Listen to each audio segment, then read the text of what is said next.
any or all of the show.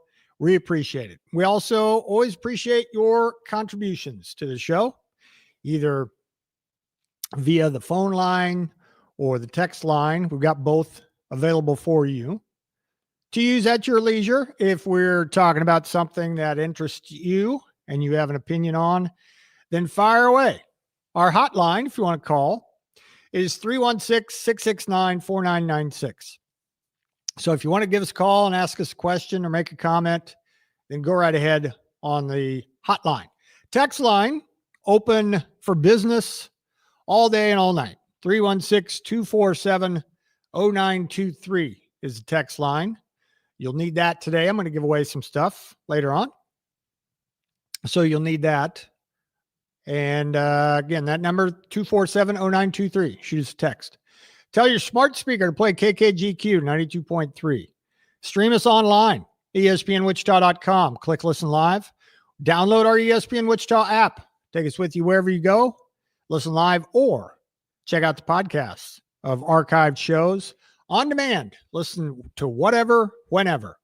New Day with SSJ. Me. The Pulse with Pat Strathman later on. The program with Seren Petro later than that. Any and all those segments of those shows you can check out at your leisure. ESPN Wichita app, ESPNWichita.com. Follow us on X, follow us on Facebook, subscribe to our YouTube. We're at our Equity Bank Park studio. It's November 18th, 322nd day of the year, 43 days left in 2025.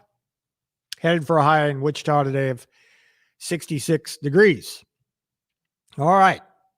Layout show for you here in a sec, but not before what we call a moment of levity. And that's basically Jack telling us a joke. What you got, Jack? A guy went to the doctor who told him that he had a bad illness and only 1 year to live. So he decided to talk to his pastor. After the man explained his situation, he asked his pastor if there was anything he could do.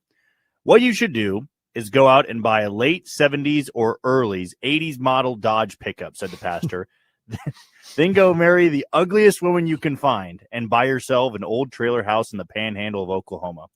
The guy asked, will this help me live longer? No, said the pastor, but it'll make what time you do have seem like forever. That's pretty good. All right. Today, busy day today. National Vichyssoise Day. That is a typically cold soup. Leeks, onions, potatoes, cream, and chicken stock. Vichyssoise. National Princess Day. And it's Mickey Mouse's birthday. More on that in a moment. Other birthdays, real people. Sojourner Truth, 1797, abolitionist, civil rights activist. Also, George Gallup, born day, American statistician of Gallup poll fame.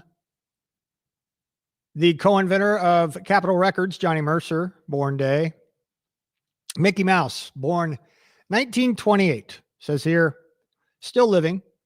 So Mickey Mouse is 97 today.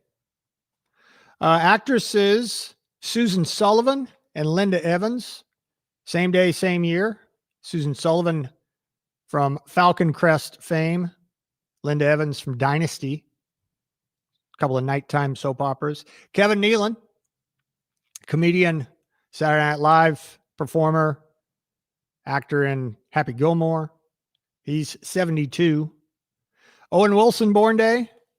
Mike Epps, born day. A couple of actors right there.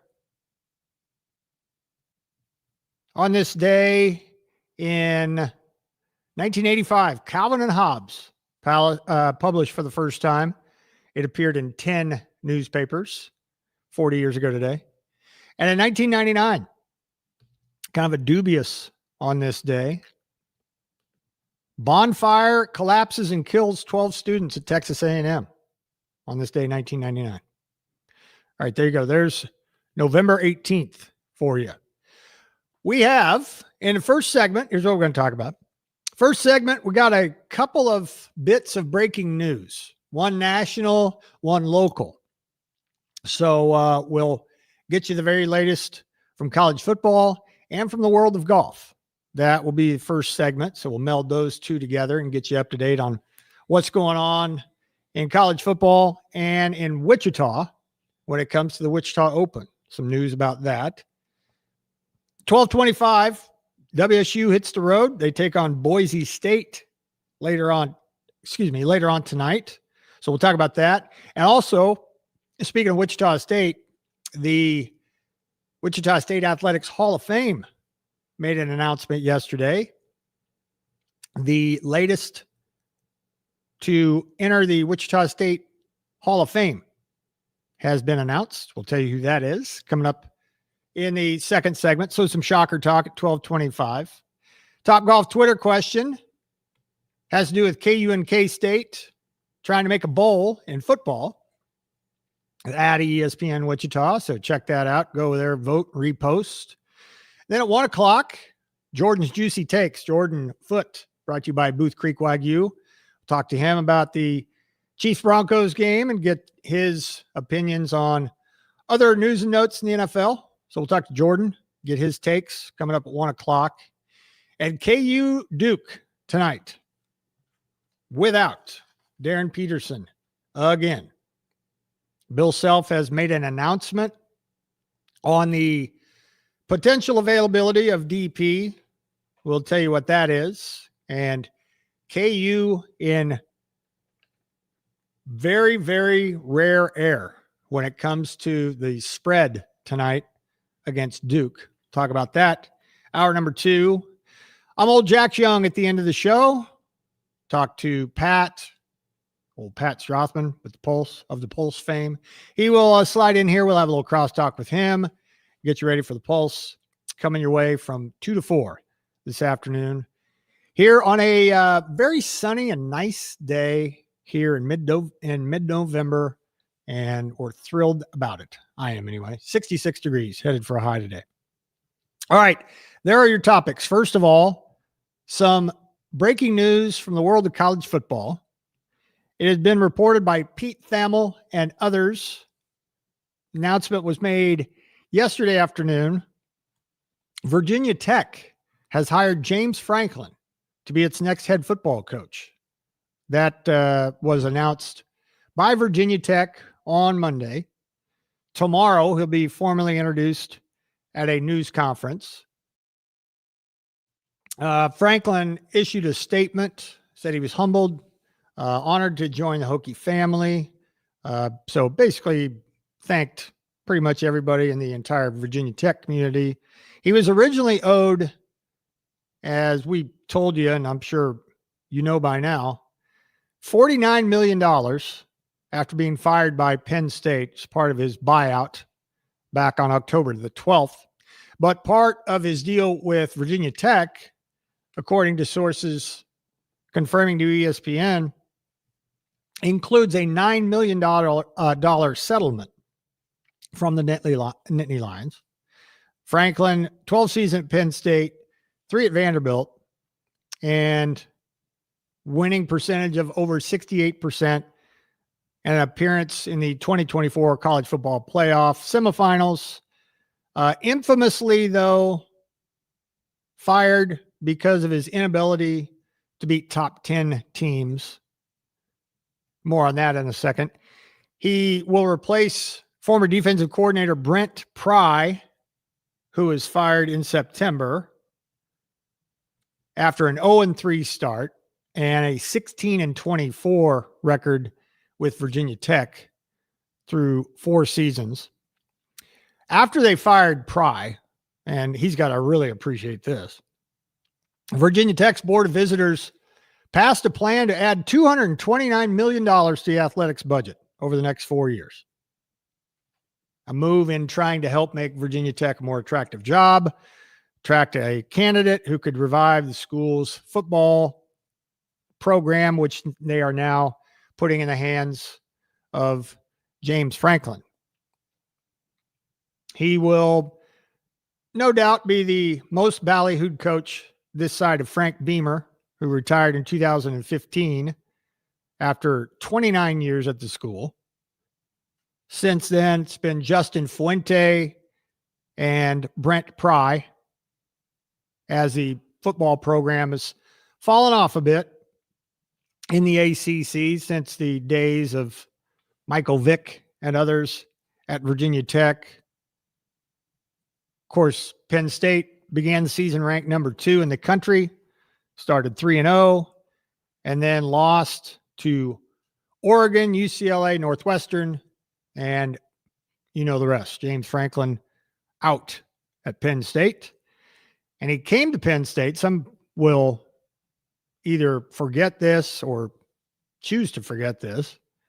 Came to Penn State in 2014 in the midst of NCAA sanctions from the Jerry Sandusky sexual abuse scandal. Franklin eventually led the Nittany Lions to the Rose Bowl and the Big Ten title 2 years later. So Virginia Tech, though, on the other hand, hasn't won double-digit games since Fuente's first season in 2016. From 2004 to 2011, they won 10 or more games every year under Frank Beamer. So James Franklin will be the next head coach at Virginia Tech. It was announced yesterday.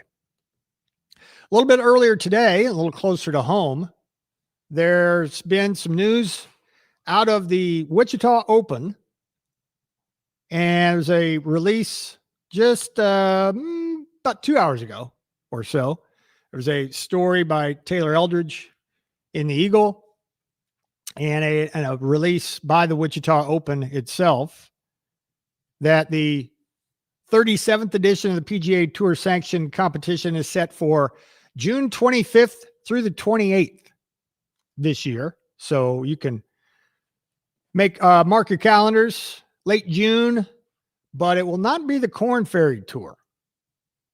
It will be the PGA Tour Americas will be coming to Wichita in 2026. Tournament officials decided and announced that today, on the heels of, or just ahead of, the schedule release of the Korn Ferry Tour. 156 players from PGA Tour Americas will come to Wichita to compete in essence, the same thing as the Korn Ferry Tour. It's a season-long points race to advance to the Korn Ferry Tour. So those golfers from PGA Tour Americas are efforting, moving up the ladder and trying to eventually get to the PGA Tour. Dusty Buell, good friend of the show and station, Wichita Open tournament director, said, quote, "For more than 3 decades, the Wichita Open has been a cornerstone of player development and community pride. Joining PGA Tour Americas gives us an exciting opportunity to continue that legacy while elevating Wichita as a premier stop in professional golf," end of quote. We will, in the coming days, one way or the other, either me or Pat will have Dusty on and give you the very latest of what changes when it comes to the Wichita Open. It doesn't look to me like anything will change. There's still going to be a tournament. There'll still be a big party. There'll still be a major event in Wichita. It's just a different set of golfers. That's pretty much it, in my opinion. It's me talking. PGA Tour formerly operated PGA Tour Canada and PGA Tour Latino America. But in 2023, those tours combined to form what we will see in June, PGA Tour Americas.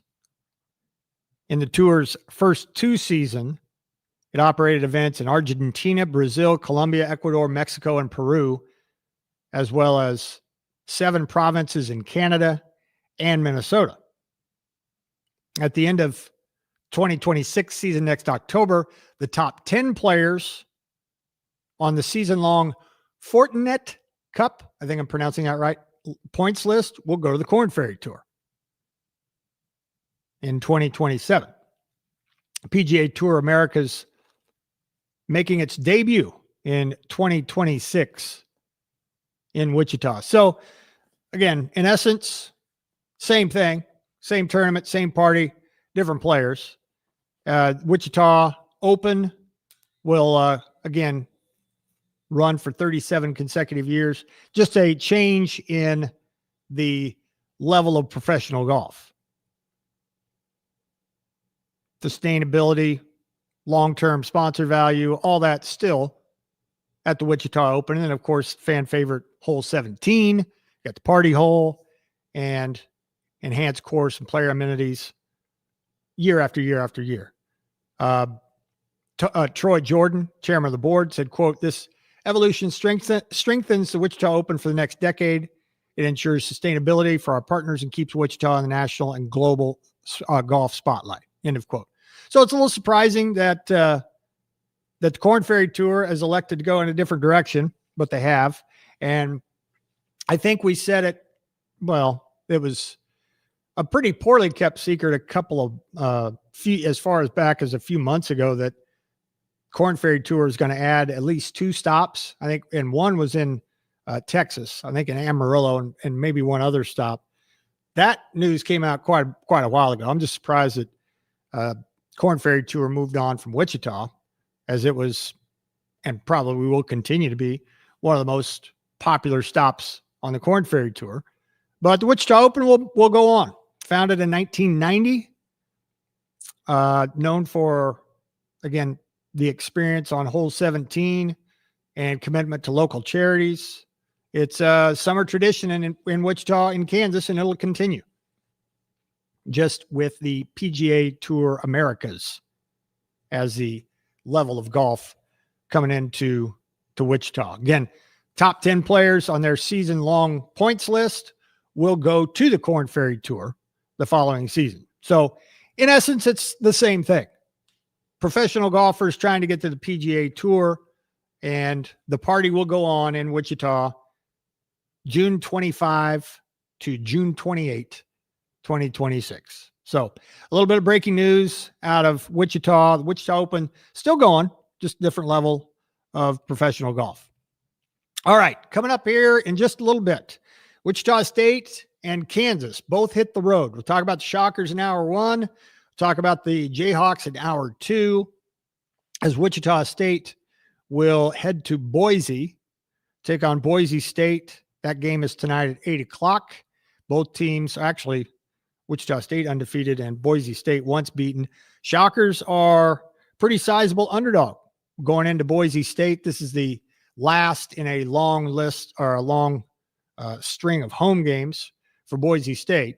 And Wichita State hits the road for the very first time and will be 9.5 point dog at last check. I think that's still around what that is. So Shockers will have a test. It'll be the first in a pretty good string over the next couple of weeks of not consecutively, but a pretty good string of tests when it comes to KenPom or net ranking, quad 1, or whatever you want to call them, opportunities for a victory.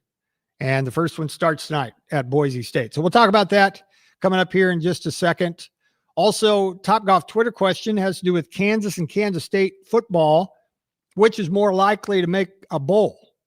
They're down to 2 games to win 1.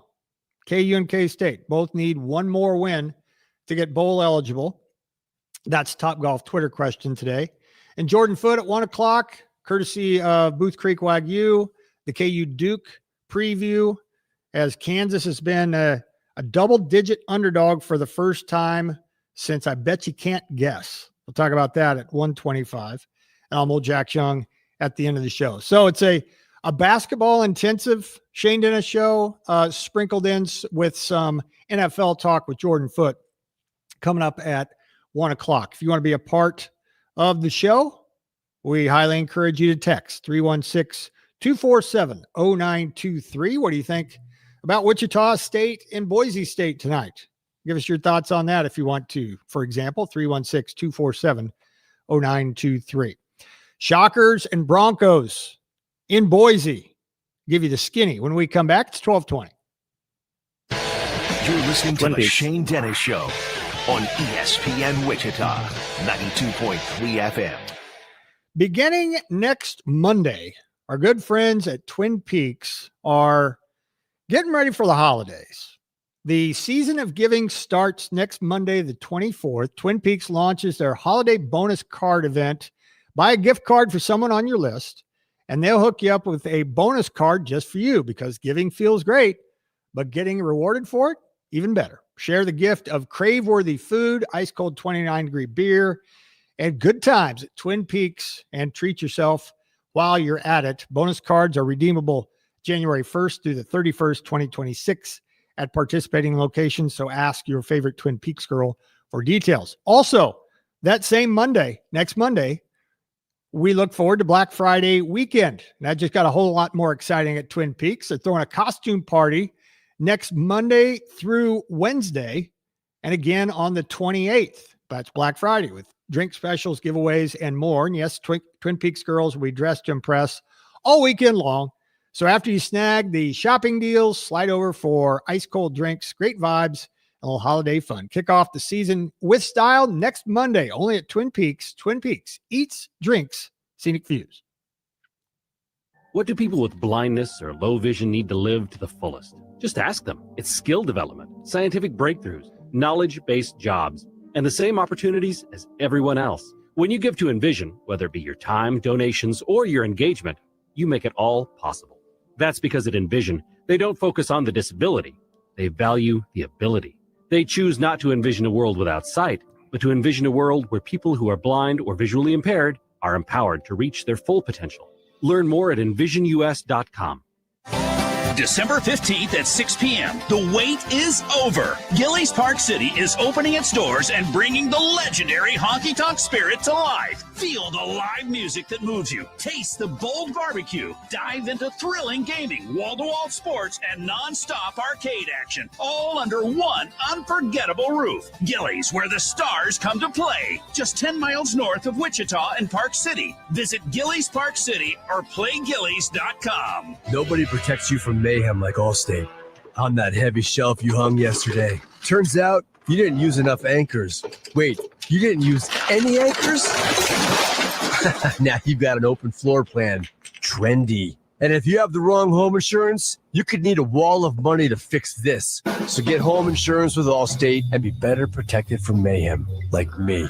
Based on coverage and limits selected, subject to terms, conditions, and availability. Allstate Vehicle and Property Insurance Company and affiliates, Northbrook, Illinois.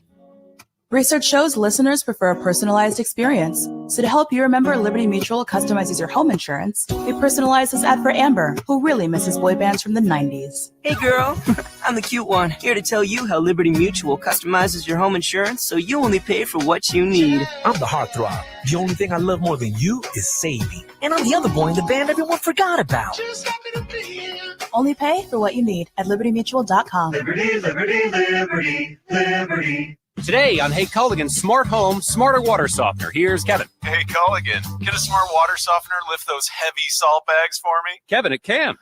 Wait, it can? Yep, the smart high-efficiency water softener from Culligan can alert your dealer when the salt needs to be replaced, and they'll do it for you, so your water stays soft and you stay away from lifting the bags. I mean, I could lift them if I wanted. No judgment here, Kevin. We're happy to do it, and we're already on the way. Let us help you out with a free in-home water test with the local Culligan water expert at Culligan.com. Kansas football on ESPN Wichita is presented by Farha Roofing. Farha, we rise above the rest. Call Farha Roofing today for a free consultation. By Baxter & Associates, time well spent, money well invested. Visit them at money-planning.com. By Twin Peaks, happy hour, baseball, football, UFC, and the made-from-scratch menu. All of that with the best scenic views. The best seats are at Twin Peaks. Twin Peaks, eats, drinks, scenic views. And by Four Seasons RV, where the fun begins. Check out their inventory at fourseasonsrv.com.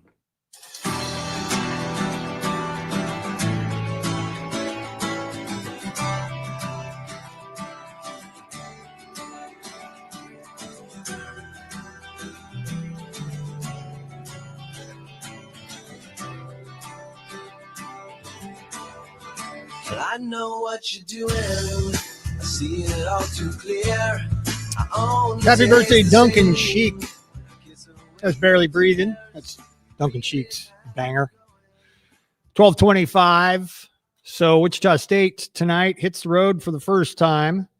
And speaking of firsts, Shockers play Boise State in basketball for the very first time.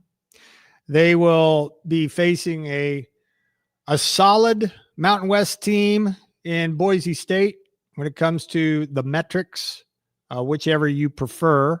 this will be a, quote, good game, unquote, when it comes to a resume, should it come to that later on. Boise State 55 in KenPom. And that combined with the fact that it's a road game for Wichita State, this would be a quad one win if they can get it. They look to start season 4-0, obviously. And coming off of, I don't know if it's good news or bad news, really. Coming off of two real eye-popping performances against Loyola of Chicago. Now, neither one of them are sustainable, so don't get it twisted. But after going 4 for 16 from three-point range in their opener against UNC Asheville, they're 26 for their last 55 in their last two games beyond the arc, 47.3%, including a school record 16 in 32 tries against Loyola. So they were 50% from long range and broke the school record for most three-pointers made in a game. In addition to that, they finished that game scoring 1.46 points per possession, which is the highest by a Shocker team in 9 years. And they also tied a school record and came about 30 seconds from setting another school record, which would have been fewest turnovers in a game. They ended up with 2. I said this at the time, which was incredible. They had over 60 possessions and only 2 turnovers. And one of them came in the last about 30 seconds left, last 30 seconds of the game. So they were that close to having only 1 turnover in the entire game. They scored 95 points coming off of 105 against Prairie View A&M. It's their highest 2-game stretch since 1988 points in a 2-game stretch. Goes all the way back to 1988. So all this a long-winded way of saying that Wichita State, I suppose you would want that for them going into Boise State. Now, it won't be quite that easy, you wouldn't think. But Paul Mills has got these guys humming offensively at I'll say it about Kenyon Giles, for example, unsustainable clip. He's been on his head when it comes to shooting three-pointers. He's individually 12 out of 15 from 3 over his last 2 games. And he's 63.6% on his threes altogether this year in the 3 games. That's good for 15th in the country already.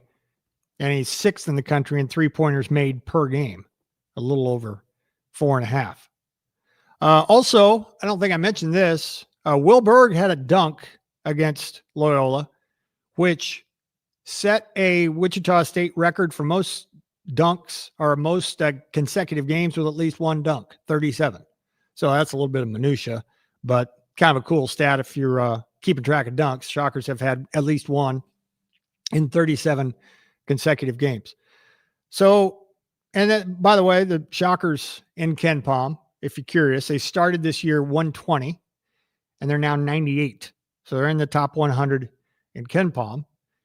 And 7 of Wichita State's potential 13 non-conference opponents, still remains to be seen who they're going to play in the battle for Atlantis after their first game.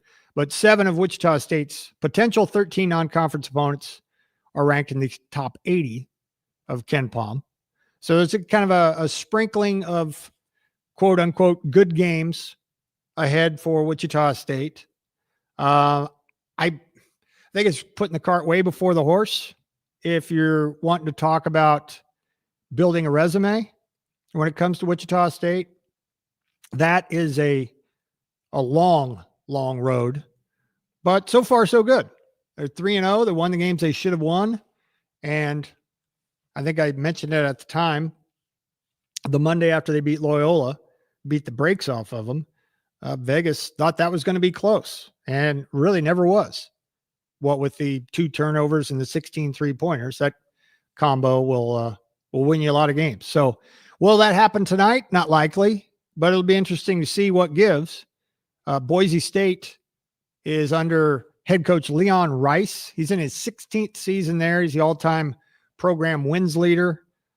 Boise State has at least 20 wins in 12 of his last 15 full seasons, including each of the last 4. They did drop a head scratcher in their opener. We mentioned it a couple of times after it happened. Hawaii Pacific, a Division II program, went into Boise and beat them on opening night. They've won the rest of their games since then. They are 3-1, as I mentioned, 55 in Ken Palm. They most recently escaped Saturday against Montana State. They only won 62-58 after drubbing UT Rio Grande Valley and Utah Valley after losing to Hawaii Pacific. Again, this game against Wichita State tonight will be Boise's 5th consecutive home game, and their next 2 will be away from Boise. It'll be a neutral site game against USC and then a road game against Butler before they come back home and take on Duquesne. They will face a future Shocker opponent in December. They're going to play St. Mary's December the 14th. Shockers will get St. Mary's in the opener of the Battle for Atlantis. But Boise State, be a tough one. They're led by Andrew Meadow, preseason All-Mountain West team. He's averaging 14 points and 5 rebounds so far this year. So Wichita State and Boise State tonight should be an interesting one. It is one where Wichita State is pretty heavy underdog. They are 9.5-point dog as of first thing this morning. Ken Palm gives Boise State a 77% chance to win that game in Boise tonight. So should be an interesting one. 8 o'clock opening tap on the Mountain West Network. If you want to check that out at 8 o'clock, 3-0 Wichita State against 3-1 Boise State. Speaking of Wichita State, the 2026 WSU Hall of Fame class has been announced. That came out yesterday. There were 2 baseball players that are going to go into the 2026 class, along with a women's track and field competitor, a men's track and field, and a women's bowler. Selected the 2026 class of the Wichita State Shocker Sports Hall of Fame. That dinner and induction ceremony will be February 13th and 14th. The Shocker basketball team plays Tulsa that night. Tanya Friesen, a women's track and field athlete from 2010 to 2013, is going into the Hall. Speaking of Hall, Billy Hall, baseball player, played here in 1990 and 1991, is going to the Hall of Fame. His marquee year was just an incredible one in 1991. That, of course, was the one of the Shockers World Series runner-up teams. 1991, Billy was a first-team All-American by Collegiate Baseball, third-team All-American by the Coaches Association. He was on the All-Tournament team and the MVP of the 1991 NCAA Midwest Regional here in Wichita, Missouri Valley Conference All-Tournament team in 91, on and on and on. Led the NCAA in stolen bases with 59, and he eventually was drafted and signed by the San Diego Padres in the 17th round. So Billy Hall, one baseball player from yesteryear. A little more recent baseball player, Damon Sublette, two-way player from 05 to 07. He's going into the Shocker Hall of Fame. Career 351 hitter in 180 games. And he also went 3-0 with 16 saves on the mound with a 0.51 ERA. Second baseman / closer. Struck out 60 in 35 and a third innings back in the day from 05 to 07. That was when Wichita State went to the Knoxville Regional, right in there. Went to Tennessee and ended up losing to a Luke Hochaver-led Tennessee team to knock them out of that regional. But congratulations to Billy Hall and Damon Sublette. Also, Lou Merriman, men's track and field from back in the 50s. So a long time coming for Lou, as he will be inducted into the Hall in 2026. as will Jazreel Tan from the women's bowling team from 2009 to 2013. Earned plenty of kudos at Wichita State as a bowler, of course. Helped Wichita State to third place finishes in 2010, 2012, and 2013. Also had a modicum of success professionally as a bowler. So the very latest 2026 Hall of Fame class has been announced for Wichita State.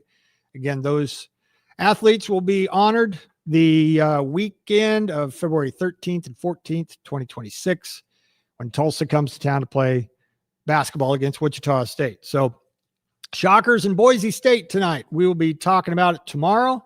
Likewise, KU and Duke. That matchup coming at you tonight. You can hear it right here on ESPN Wichita 92.3 FM. We'll talk about the KU Duke matchup and what the Jayhawks do without Darren Peterson, his timeline for return. But the pregame festivities start at 6:30 tonight.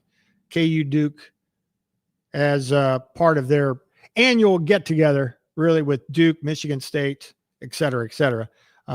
Wichita State women's basketball plays a home game tonight against Southeast Missouri State. That game starts at 6 tonight.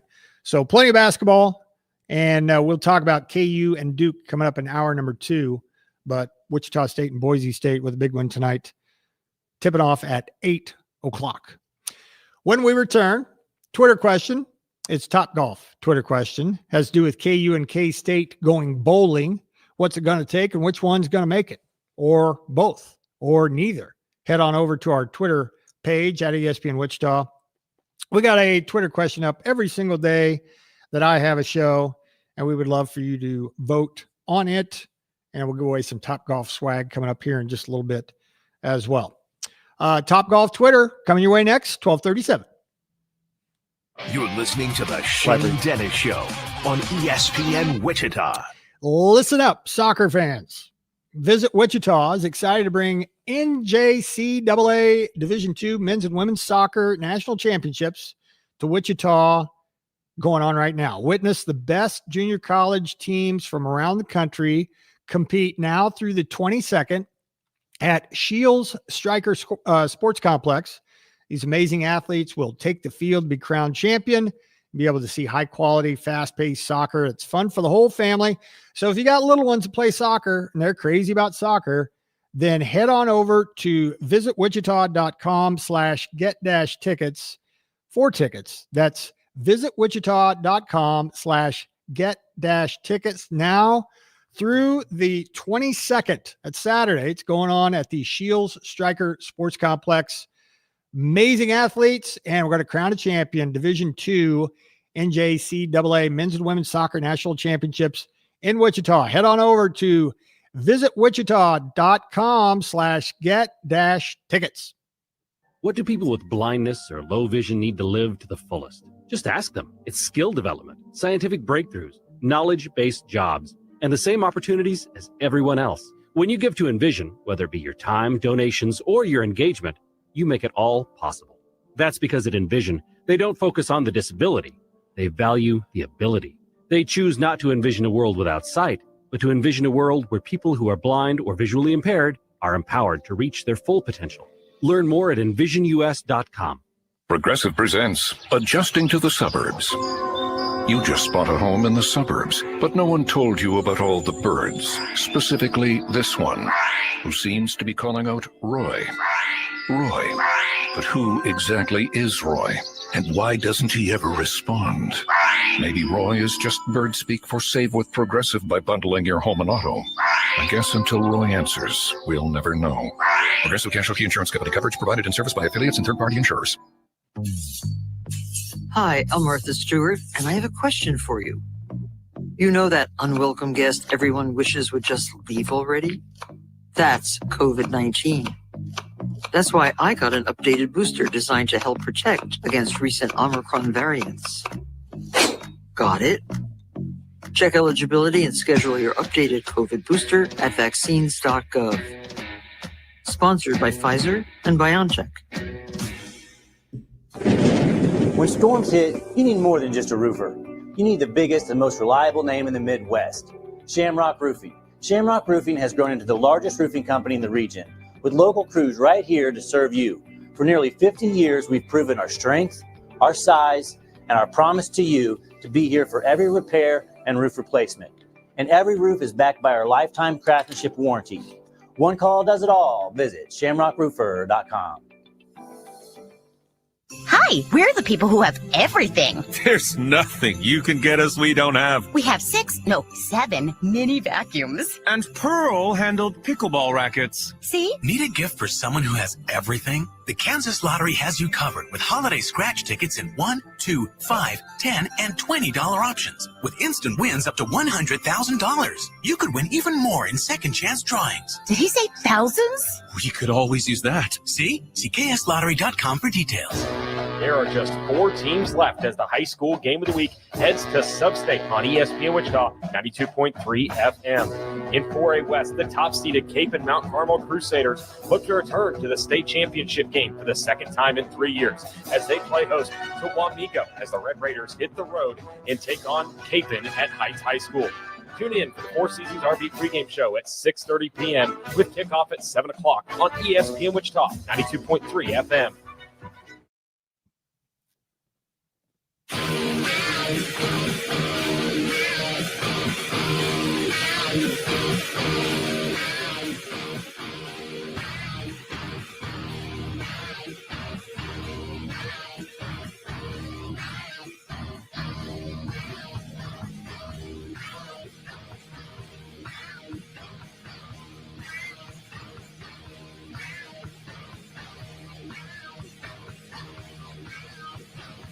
Happy birthday, Kirk Hammett of Metallica. 12:42. Before we get to the Twitter question, did you catch that K-State Tulsa game last night? Which was it? K-State miraculous comeback or Tulsa unbelievable choke job? You choose. K-State was down 5 with 49 seconds left to go in the game. They went on to score the next 6 points to end the game. Cats escape 84-83 over a Tulsa squad that was 3-0 going into that game too. Miles Rigsby made 2 free throws for Tulsa with 49 seconds left. And then the furious comeback was on. PJ Haggerty, who had a tremendous second half, made 2 free throws before a coach's challenge reversed an out-of-bounds play that led to another bucket by Haggerty. And it was 83-82 with 31 seconds left. And then Kamari McGriff came up with a steal that led to a layup by David Castillo with 18 seconds left. And so in a span of 31 seconds, K-State had 6 points and an 84-83 lead. But it wasn't over then, even with that unbelievable gagging of the Golden Hurricane. They had 2 chances in the final seconds to pull it out and win it back. But Miles Barnstable missed a 3-pointer with 7 seconds left. And then there was another coach's challenge that reversed an out-of-bounds call. So Tulsa got it back on a dead ball offensive rebound. But then David Green missed a jumper, and CJ Jones got the rebound as the clock expired. K-State 84, Tulsa 83. They stay unbeaten. Haggerty finished with 31 points and 11 out of 12 from the free throw line. Game high 10 rebounds, 3 assists, 2 steals. And this was actually, interestingly enough, some of you might have forgotten, PJ Haggerty played at Tulsa back in the day. And most remember him from Memphis, of course, and all of his ways to score points at Memphis.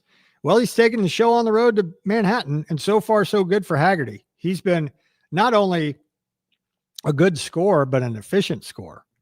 And he's always been able to get to the free throw line, and he's been a dead eye when he's there. He was 11 out of 12 against Tulsa, but he's playing really, really well. He had 27 of his 31 points in the second half, 8 out of 13 from the floor. And those 27 points in the second half are the 5th most by any Wildcat in a half, and the most since Denny Clemente scored 32 in the second half against Texas 16 years ago. So you got him. You got Abdi Bashir, who's a bucket too. He was in double figures. He had 10 points. Castillo had 12. Nate Johnson had 5 points, 9 rebounds, 4 assists. So K-State escapes by the skin of their teeth. They win by 1 after having to furiously come back after trailing by 5 inside a minute left. Haggerty became the first K-State player since Michael Beasley to record a 30-point, 10-rebound game. Beasley did that back in 2008. And Castillo finished the night with his 3rd consecutive double-figure scoring game with 12 points off the bench. And K-State almost gave it away. They led by as many as 10 points, but Tulsa, again, got up 5 late, but Wildcats with a couple of coaches' challenges, reviews. One went for them, one went against them, but they survived, and they made 57% of their twos last night, including 46 points in the paint. Okay, so up next, another really good test for K-State.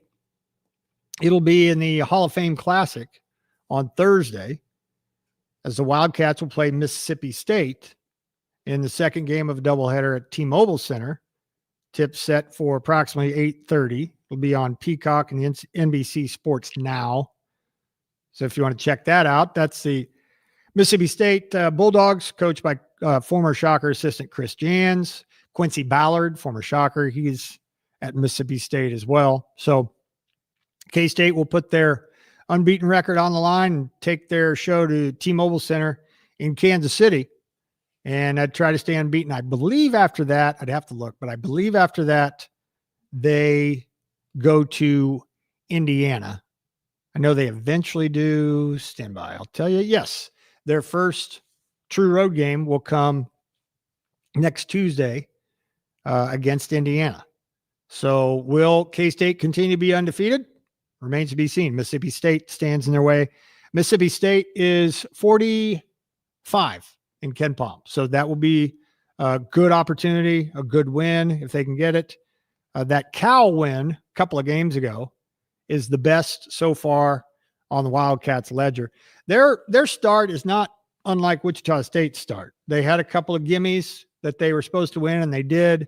And then the Cal game was kind of tough, kind of a tussle.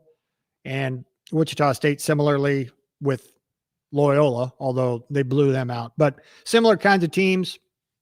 And now the next couple for Kansas State will be tough. Mississippi State and on the road against Indiana. All right, time now for the Twitter question at ESPN Wichita. Head on over there, vote, and repost. It has to do with bowl games and our state schools.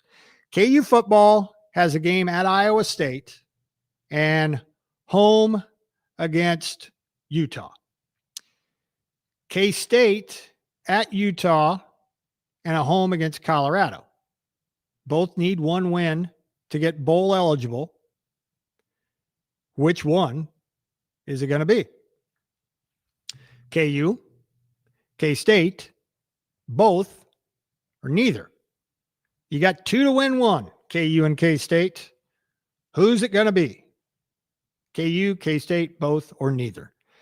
So far, 50% of you voted for K-State. Now, that largely, I would guess, due to Colorado being on their schedule to end the year. So you've, in theory, you lose to Utah, where you're big underdog, and you're in Salt Lake. You surely can get that one against Colorado and the downtrodden Buffalo program, right? I'm reading all y'all's minds there. But K-State, 50% of you say that. 18.2% of you have said both and neither.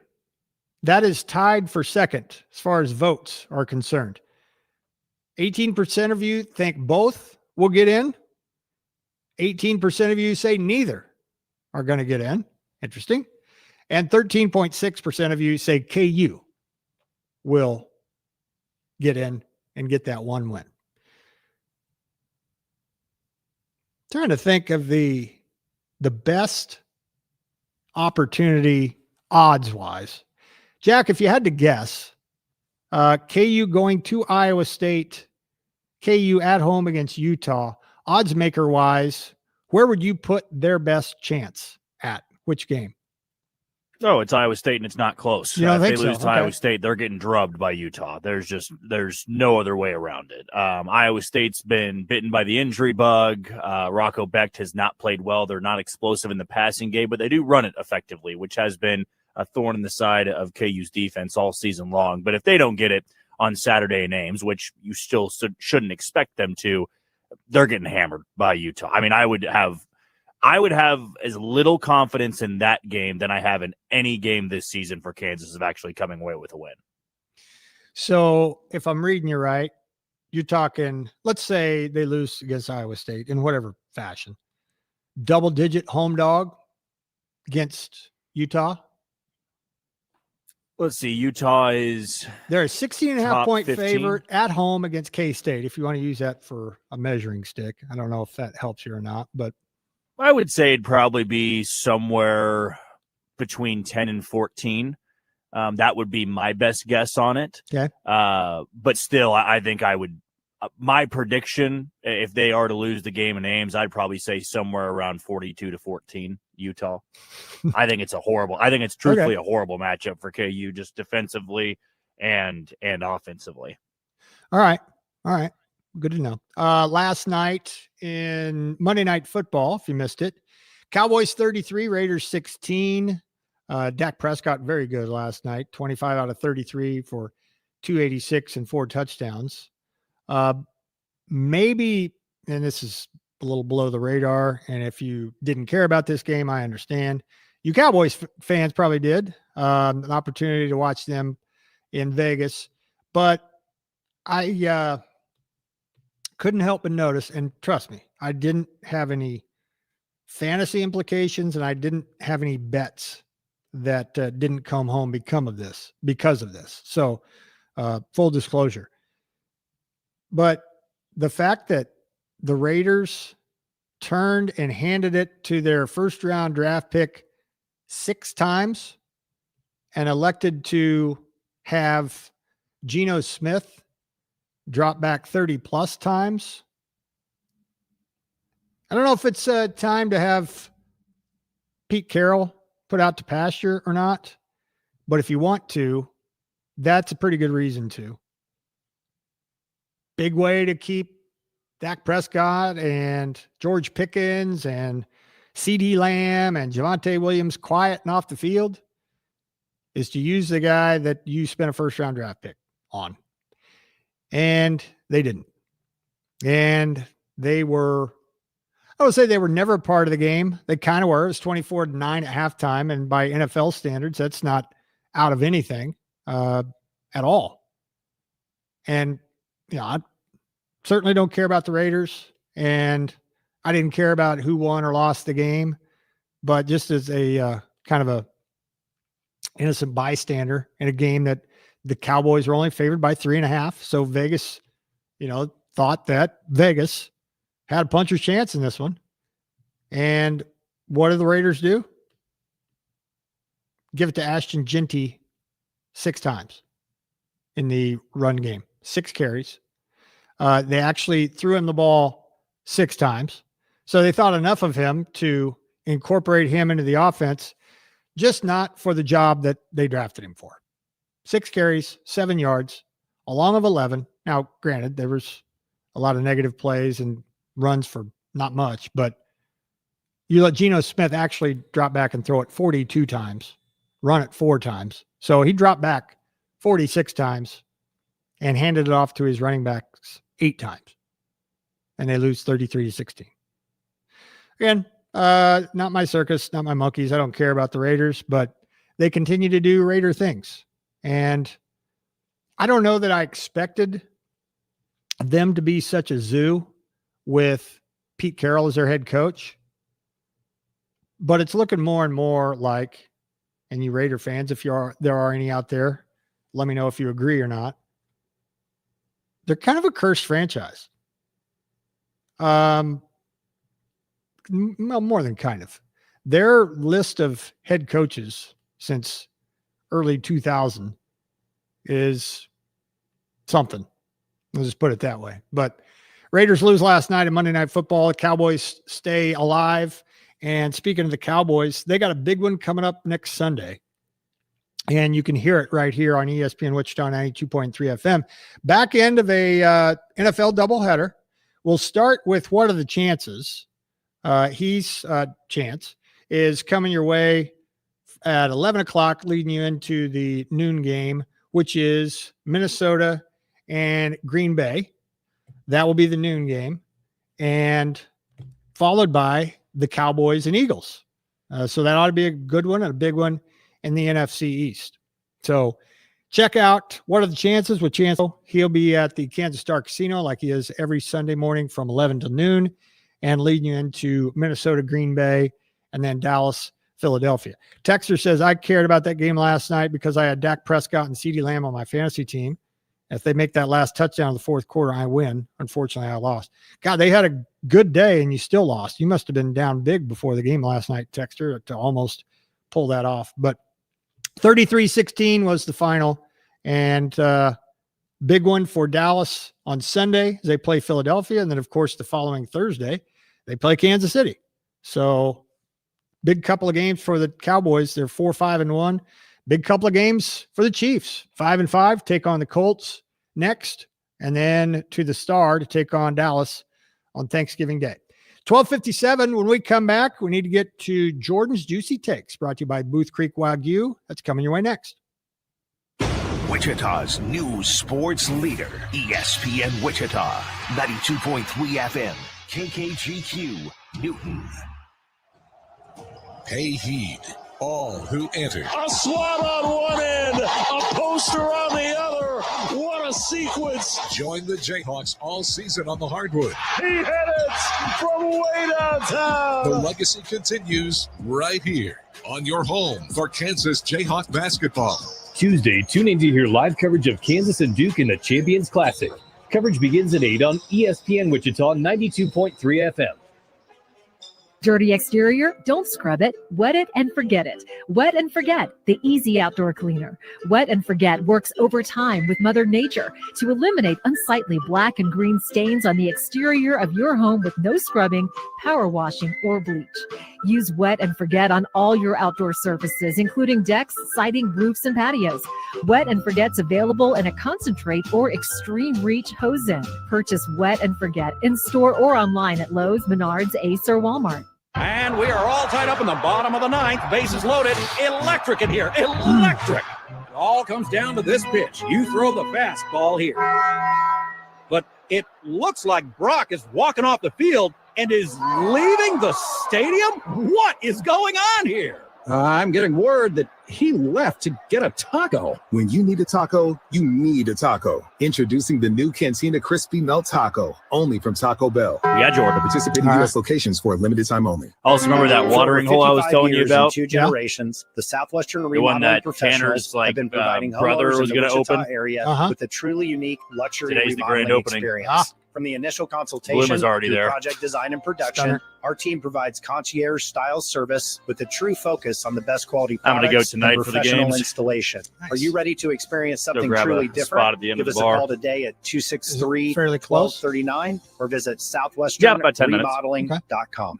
If you're craving a taco with a touch of tradition, stop by Taco Pronto. Family owned and operated for 55 years, Taco Pronto makes all their food in-house using the freshest ingredients at prices you can't beat. Drive through today and take advantage of Taco Pronto's daily specials or grab a 12-pack of tacos for only $11.99. Taco Pronto, located at 8385 West 21st Street North, or order online at TacoProntoWichita.com. Taco Pronto, old-fashioned service.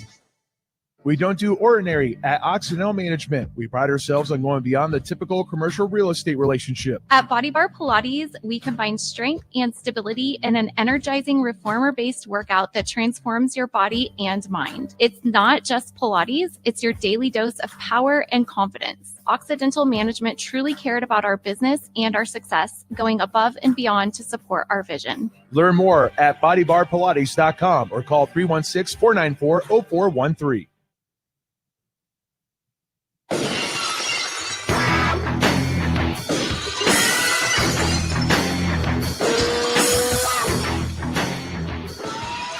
Time now for Jordan's Juicy Takes, brought to you by Booth Creek Wagyu. Sports fans know the best games deserve the best food, and nothing beats Booth Creek Wagyu. Raised right here in Kansas, whether it's burgers on the grill, steak night at home, or tailgating before the big game, Booth Creek brings you premium flavor, unmatched tenderness, and a true farm-to-table experience. Stop by there at 21st and Webb in Wichita. Taste the difference for yourself. Booth Creek Wagyu, changing the way America eats beef. You can place your order to be picked up at boothcreekwagyu.com. Jordan's Juicy Takes begin with the Chiefs' loss in Denver, as Jordan, now the AFC West reign. The Chiefs have certainly loosened their grip on that. It's looking more and more likely that they're just going to have to worry about making the playoffs, and that's pretty much it. What one or two things stuck out to you from Sunday as a reason why Denver emerged victorious and put a stranglehold on the West? Shane, I've done a lot of reflection over the past few days about the Chiefs. I think this more than anything, and they've lost Super Bowls. They have got embarrassed in the second half of an AFC championship game. They have had worse losses than they did on Sunday. I've thought more and reflected more and been more confused by the Chiefs after that game than I think I ever have. And it's not just how it happened on Sunday. It's that we have to be real about this team now. And it's tough because they're top 5 in points per drive on offense. They're 7th in points per drive on defense. All of the analytical models suggest that this team is one of the best in not just the NFC, but the NFL. Last season, they went 15-2. Everybody and their brother and their mother and their sister and their cousin and their dog and everybody else said, okay, this probably isn't actually a 15-win team. It's just a good to great team that steps up in the clutch, and that's what's going to separate them come playoff time. Come to find out, despite everything they had in the shortcoming department, that's what got them to the Super Bowl. They played their brand of football, and it worked out. This year, that isn't happening, and I think Sunday was the 5th example of that this season. You can only say so many times, okay, well, Xavier Worthy's injury week 1 kind of threw him out of whack, or the fluke interception against Philadelphia got them to lose a game that they shouldn't have, or okay, Jacksonville, couple weird plays here and there, the interception in that game. Like, we have a trend now of the Chiefs, regardless of whether they go 5-0 in 5-score games the rest of the way to even the tide or whatever it's going to be. They are begging everybody to believe that they are a team that's talented enough, and I think they have the DNA enough to right the ship. But right now, they're a 5-5 team that you have a coin flip of, if you're playing a good opponent that isn't a, let's say, a Dallas Cowboys or Tennessee Titans in week 16, can you come through when you need to and deliver these clutch moments? Right now, they simply don't have that, and we can peel that onion back. Frankly, I'd like to, but man, it is tough sledding right now, and I'm not on the fire Andy Reid train or anywhere close to it like some people, but it's been a lot of thinking on my part and not a lot of problem solving, because I think the solution is just to get on your P's and Q's and hope that things start going your way. Seems like in the games that they lost, and certainly in the Denver game, Jordan, that the defense plays good right up until they don't. You know, a big 3rd down conversion, especially on 3rd and long. I don't have much faith in them getting off the field on 3rd and long. One of my friends asked me, you know, did you really think they were going to get off the field on that 3rd and 15? And I said, yeah, 3rd and 15, I get. 3rd and 8, 7, somewhere in there.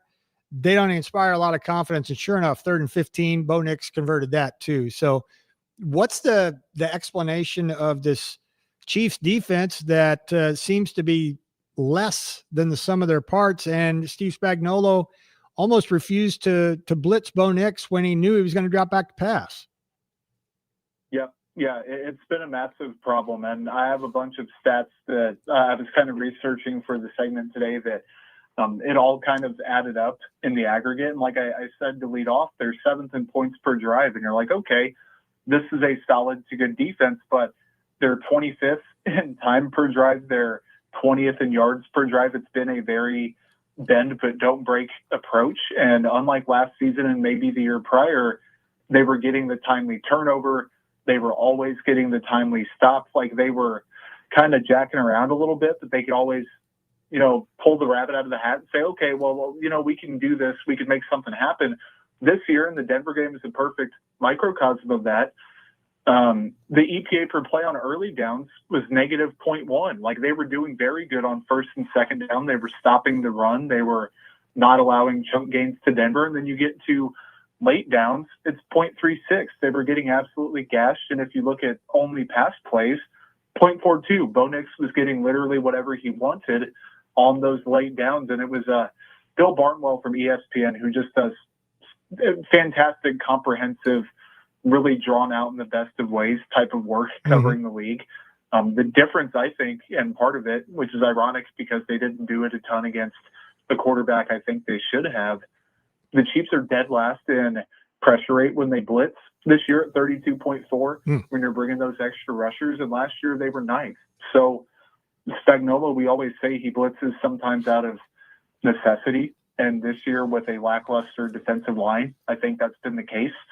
That has not worked for them this year. So could that have been the answer? I think it's absolutely on the table, but the horses just aren't quite there. I think the coverage, while still solid, is not as good as it has been in years past. And Chris Jones has taken a step back. He's still a good player. There's no doubt about it. But all of that adds up to the defense situationally not being well.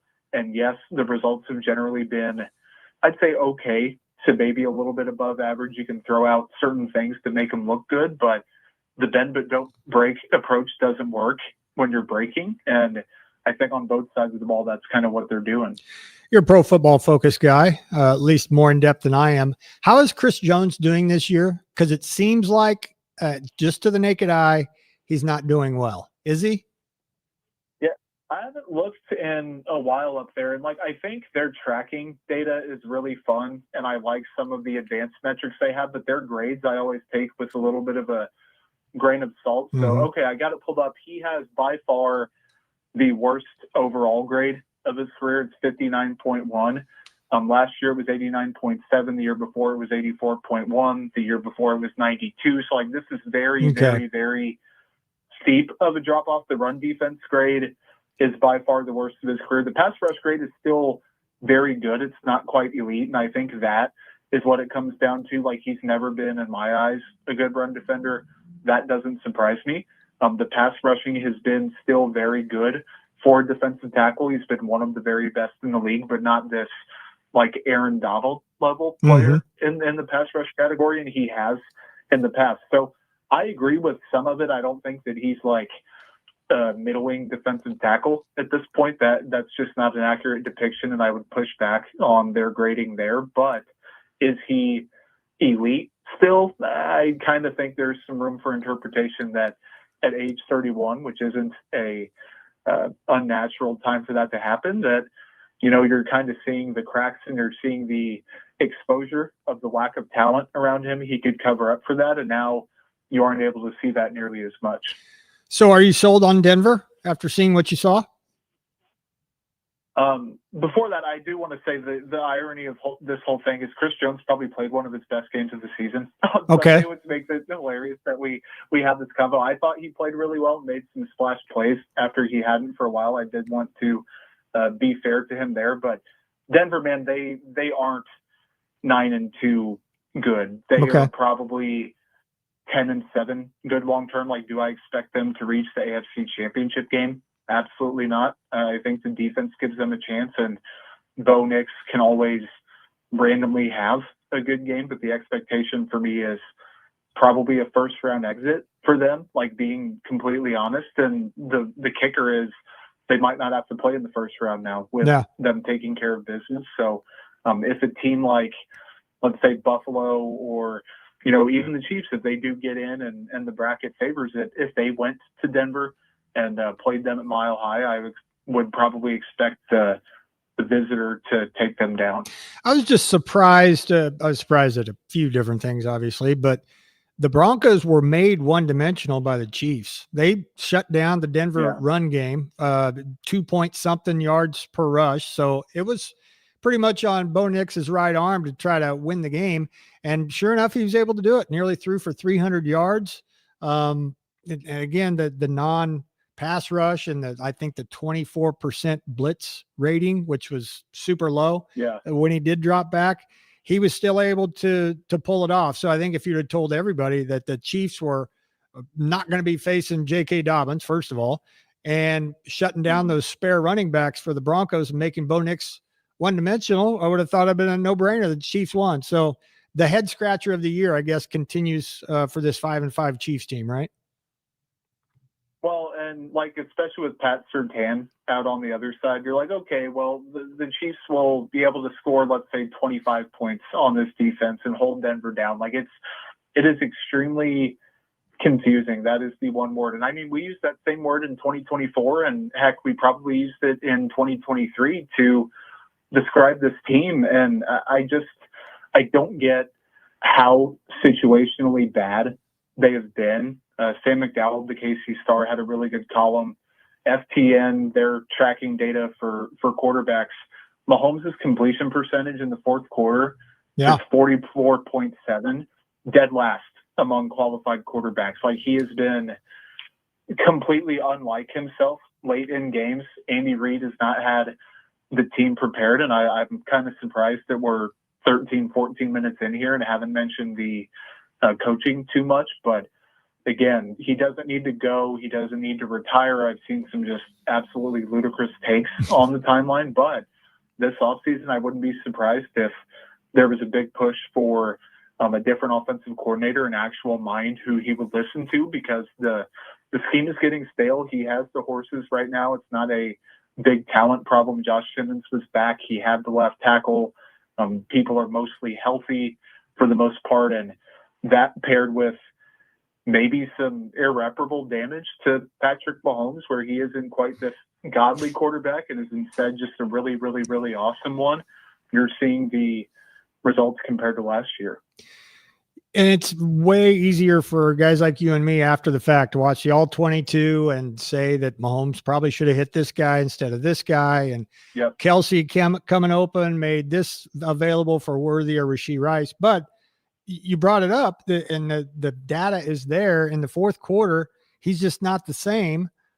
Makes you wonder if it's a trust factor with his receivers, or and basically, to take it a little bit further, he doesn't know where those guys are going to be besides Travis Kelce. Is that possible?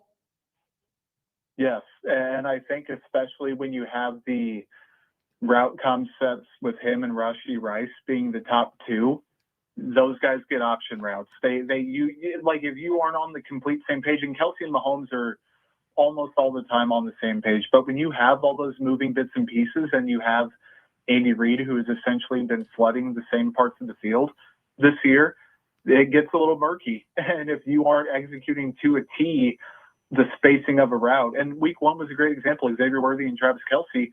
Kelce took the blame and said he wasn't where he was supposed to be at.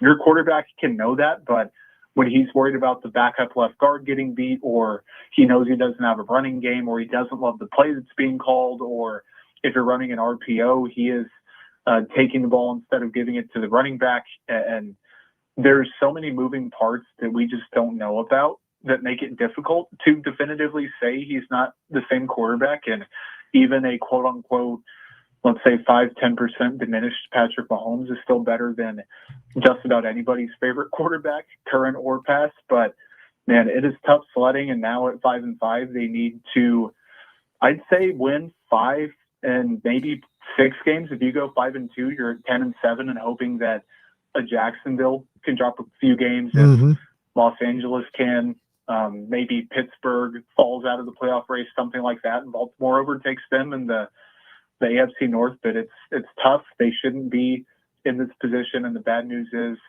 they have an 8-win Colts team coming to town on Sunday. Coming off a bye too. That's what I was also going to throw in there, that Chiefs were coming off a bye where they're legendarily great. They lose to Denver. Now they come home, and as rested as a team can be at this point in the season, the Colts roll in there with Jonathan Taylor and Daniel Jones and the rest. How do you see that one going? Chiefs going to bounce back? I do think so, and I do think that this team is going to make the postseason. Jacksonville, they would have to lose probably 3 games the rest of the way. They only have 4 losses, so maybe even 4. But I think they will drop their game to Indy. I think they'll drop their game to Denver. They play Indy again.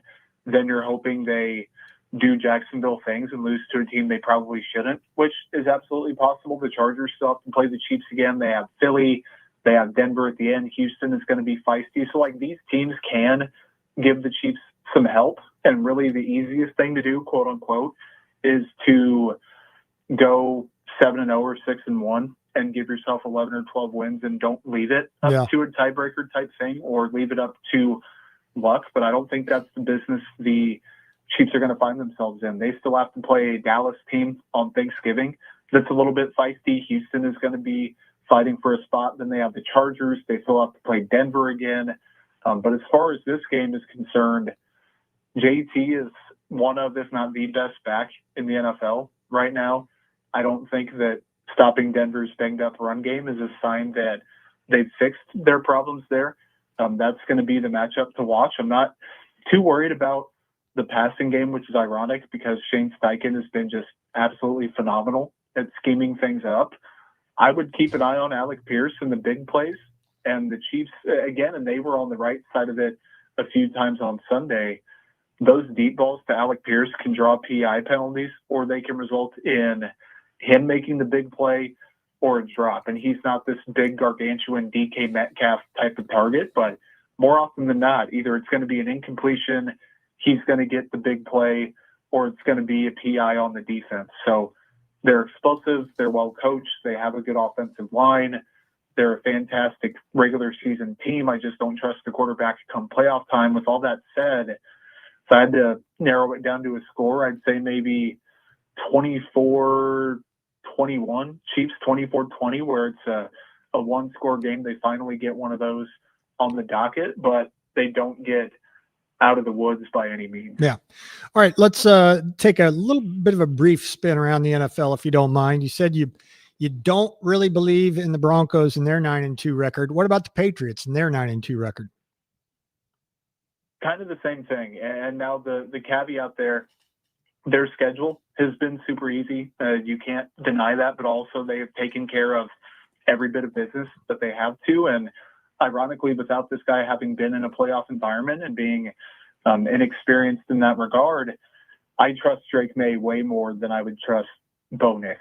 And he doesn't have, I think he has the moxie that Bo Nix doesn't have. He has the arm talent, I think, in terms of being dynamic and not just chucking the ball down the field, but being able to layer throws, being able to hit different arm angles, all of that stuff. He has the running component that some quarterbacks don't have.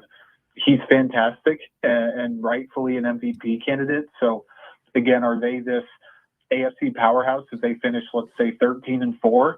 Are they actually that good of a team? Probably not. And I don't think it's going to be what's a good comp, like a 2018 Chiefs type thing where Mahomes is the fresh young quarterback. He has the crazy volume stats. They go somewhere and give a team a serious scare in the AFC Championship game. Are they quite that ready?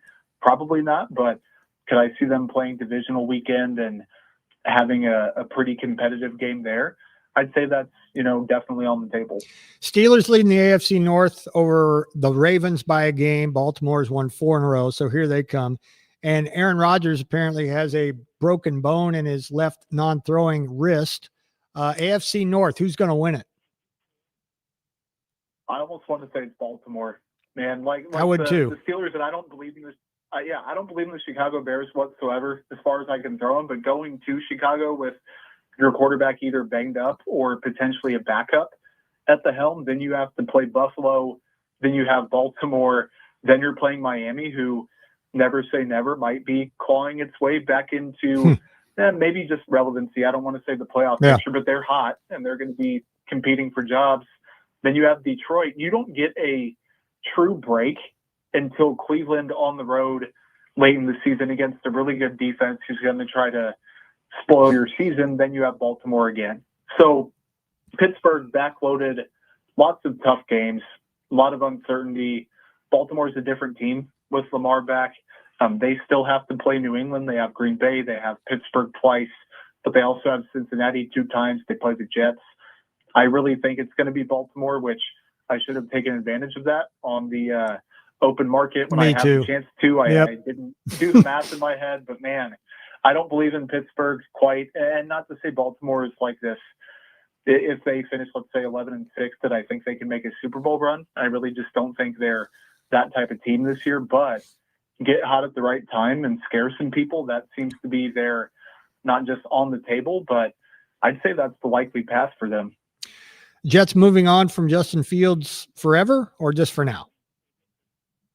No, I think it's forever. And that contract, I think it's like a $20 million dead cap hit, which is obviously a big chunk of money, but for a team that clearly isn't going to rebuild this whole thing in one more offseason, it seems unlikely. And perhaps there's a world where they get a young quarterback in the NFL draft and they want Justin Fields to mentor him, but that just kind of screams bad vibes, where you bench the guy a little over halfway through the season, you bring him back, try to do it, and it kind of has a Russell Wilson type vibe to it, and I don't think that's going to happen. So probably the right move. You're splitting hairs between him and 2025 Tyrod Taylor, I think, but that team is I don't think going to be quarterbacked by Justin Fields in 2026. If the Browns, if the Jets played the Titans on a neutral field, who would be favored? I think it's the Jets, and that's not just because they have one more win, but I do think they have a slightly easier path to being competent. Like the Titans just repeatedly, constantly are lifeless, shoot themselves in the foot. And you can use all of this to describe the Jets too, but it seems like if the Titans are a 10 in that regard, the Jets are maybe a 8.5. You bring up the conversations like if they met up with Ohio State, what would happen? I'm sure someone's already tweeted it. And there's levels to it. I do think the NFL team would do NFL team things, but man, those teams are so bad. And the Browns, I'm with you. That's a thought. And then you realize that Myles Garrett is a real person, and they do have a pretty competent defense. That Tennessee and New York, maybe you throw in New Orleans on the NFC side as the 3 worst teams in the NFL, because even the Giants at 2-9, I'm not quite convinced that they're that bad of a team. Jordan, good stuff as always. His segment is brought to you by Booth Creek Wagyu, Jordan's Juicy Takes. Thank you, Booth Creek. And thank you, Jordan. Great stuff. Have a great week. You too, buddy. All right. Jordan Foote, there you go. Speaking of Booth Creek Wagyu, I highly recommend that these upcoming holidays, Thanksgiving and Christmas, if you're fortunate enough to get together with friends and family and have a big feast, it's a special occasion. So take advantage of it by going to Booth Creek, boothcreekwagyu.com. We're going to have surf and turf for Thanksgiving. We have gone away from the traditional turkey that you got to worry about cooking all morning and you don't know exactly when you're going to eat. Well, if you go to Booth Creek Wagyu and you buck the trend and go special occasion, surf and turf, get a ribeye, get a skirt steak, get a Denver steak. You can also get your seafood there too. They got salmon, they got scallops, they got shrimp. So highly recommend. It's a special occasion, Thanksgiving and Christmas. So make it special and go to Booth Creek Wagyu, 21st and Webb, or boothcreekwagyu.com. I forgot to give away the Top Golf swag during the Twitter segment. So let's do that right now. Text the word golf to 316-247-0923. I'll give you a little gift bag from our good friends at Top Golf. Just text the word golf, 316-247-0923. And you get a pint glass, you get a keychain, another couple of goodies from Top Golf. Just text the word golf, 247-0923. KU and Duke. Big game tonight. KU's a double-digit dog. When's the last time that happened? We'll tell you coming up next, 125. You're listening to the Shane Dennis Show on ESPN Wichita. What do people with blindness or low vision need to live to the fullest? Just ask them. It's skill development, scientific breakthroughs, knowledge-based jobs. and the same opportunities as I know, everyone right? else. That looks like When a you give to great Envision, place. whether it be your time, donations, or your engagement, you make it all possible. That's because at Envision, soup, they don't focus on the sandwiches. disability. They value the ability. They choose not to jealous. envision a world without sight, but to envision a world where people who are blind or visually impaired are empowered to reach their full potential. Learn more at envisionus.com. We ride to clear our heads, to feel the road beneath us. It's not just a hobby, it's a part of who we are. We also know how quickly things can change. One careless driver and life looks different. At Prochaska Law, we're not just lawyers. We are riders too. We understand what you're facing, and we'll ride with you every step of the way. This month, give riders the space and the respect we all deserve. When storms hit, you need more than just a roofer. You need the biggest and most reliable name in the Midwest, Shamrock Roofing. Shamrock Roofing has grown into the largest roofing company in the region, with local crews right here to serve you. For nearly 50 years, we've proven our strength, our size, and our promise to you to be here for every repair and roof replacement. And every roof is backed by our lifetime craftsmanship warranty. One call does it all. Visit shamrockroofer.com. This November, the spotlight's on you at Rock and Bruce Casino, I-35 exit 231 in Bremen. It's the Rock and Choose Grand Finale. Earn entries all month for your chance to pick an incredible prize. Imagine paying your bills for a year, jetting off to Paris, scoring $10,000 cash, or riding away with a Z530R Z-Track mower. 4 winners will be announced at 10 p.m. on November 29th. Don't wait. Get in the game at Rock and Bruce Casino, I-35 exit 231 in Bremen. Rock and Bruce Casino. Eat, win, rock on. Owned by the Caw Nation. Listen up, soccer fans. Visit Wichita is excited to bring the NJCAA Division II Men's and Women's Soccer National Championships to Wichita this November. Witness the best junior college teams from around the country compete November 16th through the 22nd at Shields Striker Sports Complex. You'll see high-quality, fast-paced soccer that is fun for the whole family. For tickets, go to visitwichita.com/get-tickets. That's visitwichita.com/get-tickets. Twin Peaks is the best in the game. Here, it's bigger game days and bolder fight nights. I mean, where else can you find a scratch kitchen that always comes in clutch every day from lunch to late night? Only at Twin Peaks, the #1 sports bar. Hey, it's Jeff from American Shaman. People ask, how are you still here? We're here because we believe life is beautiful, we believe in wellness and natural solutions, and we believe your life is better with the feather. If you agree, come see us at American Shaman in Wichita and Derby and online at yourcbd.pro. There are just 4 teams left as the high school game of the week heads to Sub-State on ESPN Wichita 92.3 FM.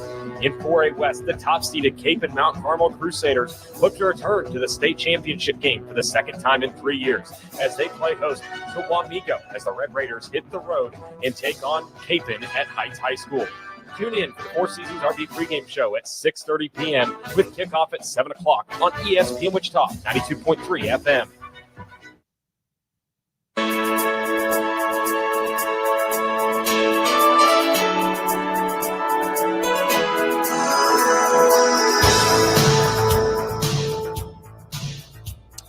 Happy birthday, John Parr, St. Elmo's Fire, right there. 128, KU Duke tonight, right here on the channel, covered starting at 6:30 as part of the Champions Classic. Before we start talking about that, it's interesting if you're an NBA fan or a mock draft guy or gal, that KU, Duke, and those that follow KU will be familiar with a bunch of the names in the top 10 as far as the mock draft and next year's NBA draft, starting with a couple of guys from Duke, first of all, and Darren Peterson and a guy from North Carolina. In the top 10 in the new mock draft, the newest mock draft by ESPN.com, you got a guy from Houston. You got 2 guys from Duke. You got Darren Peterson, number 1. Caleb Wilson from North Carolina is projected to go in the top 5. And almost all of them are freshmen, including AJ DeBanza, who's probably going to go top 3. Darren Peterson, and Cameron Boozer, who we'll see tonight from Duke, somewhere in that order in the top three. But as far as the game tonight is concerned, it has been announced by Bill Self and others, and Bill Self's the most important one, that Darren Peterson will not play due to a whatever you want to call it, hamstring. I'm not going to misdiagnose him, but it's a hamstring issue. I think Bill said that they're going to reassess this weekend, and then they'll go forward from there.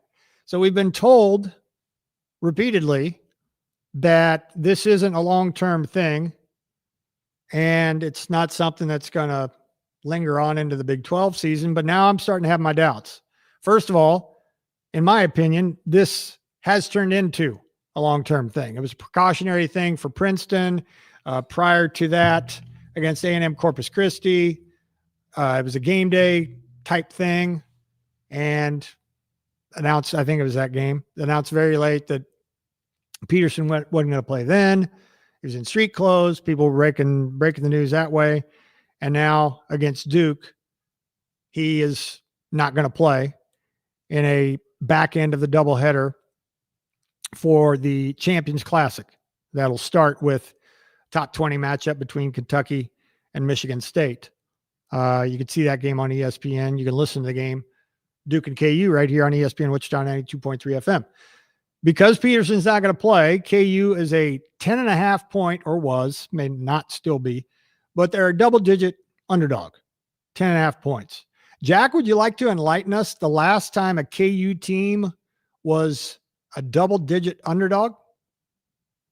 Now I'm struggling to find the tweet again, but from the account I follow for it, which is a KU account, I feel pretty confident this is accurate. But the last time they were a double-digit underdog, it was against Duke in the year 2000. 25 years.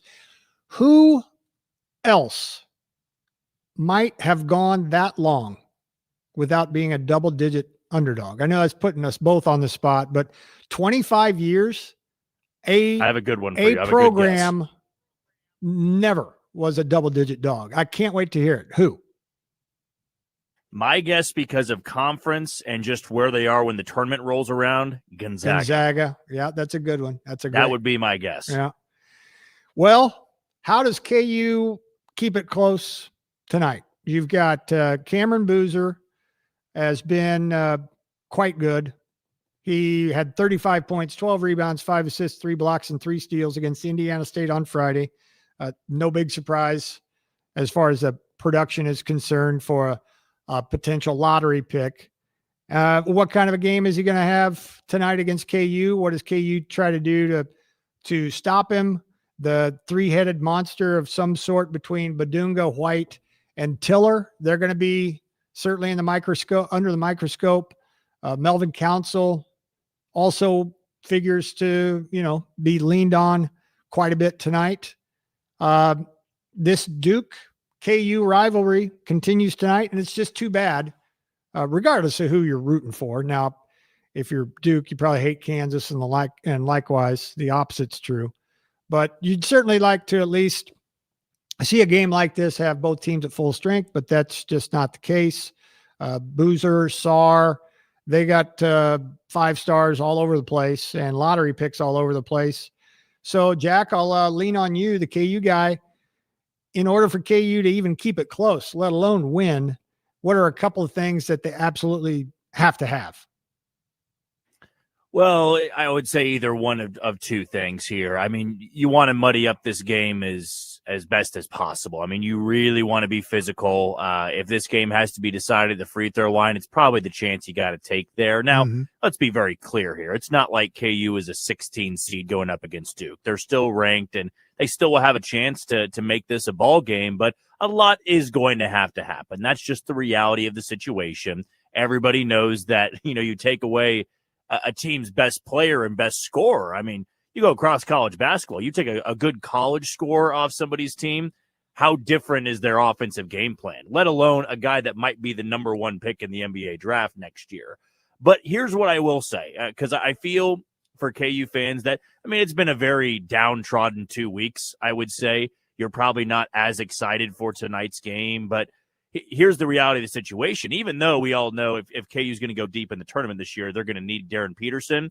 They're going to have some of these other guys, turn into good scorers, right? You can't have an 18-year-old just lead you the entire way to win a championship.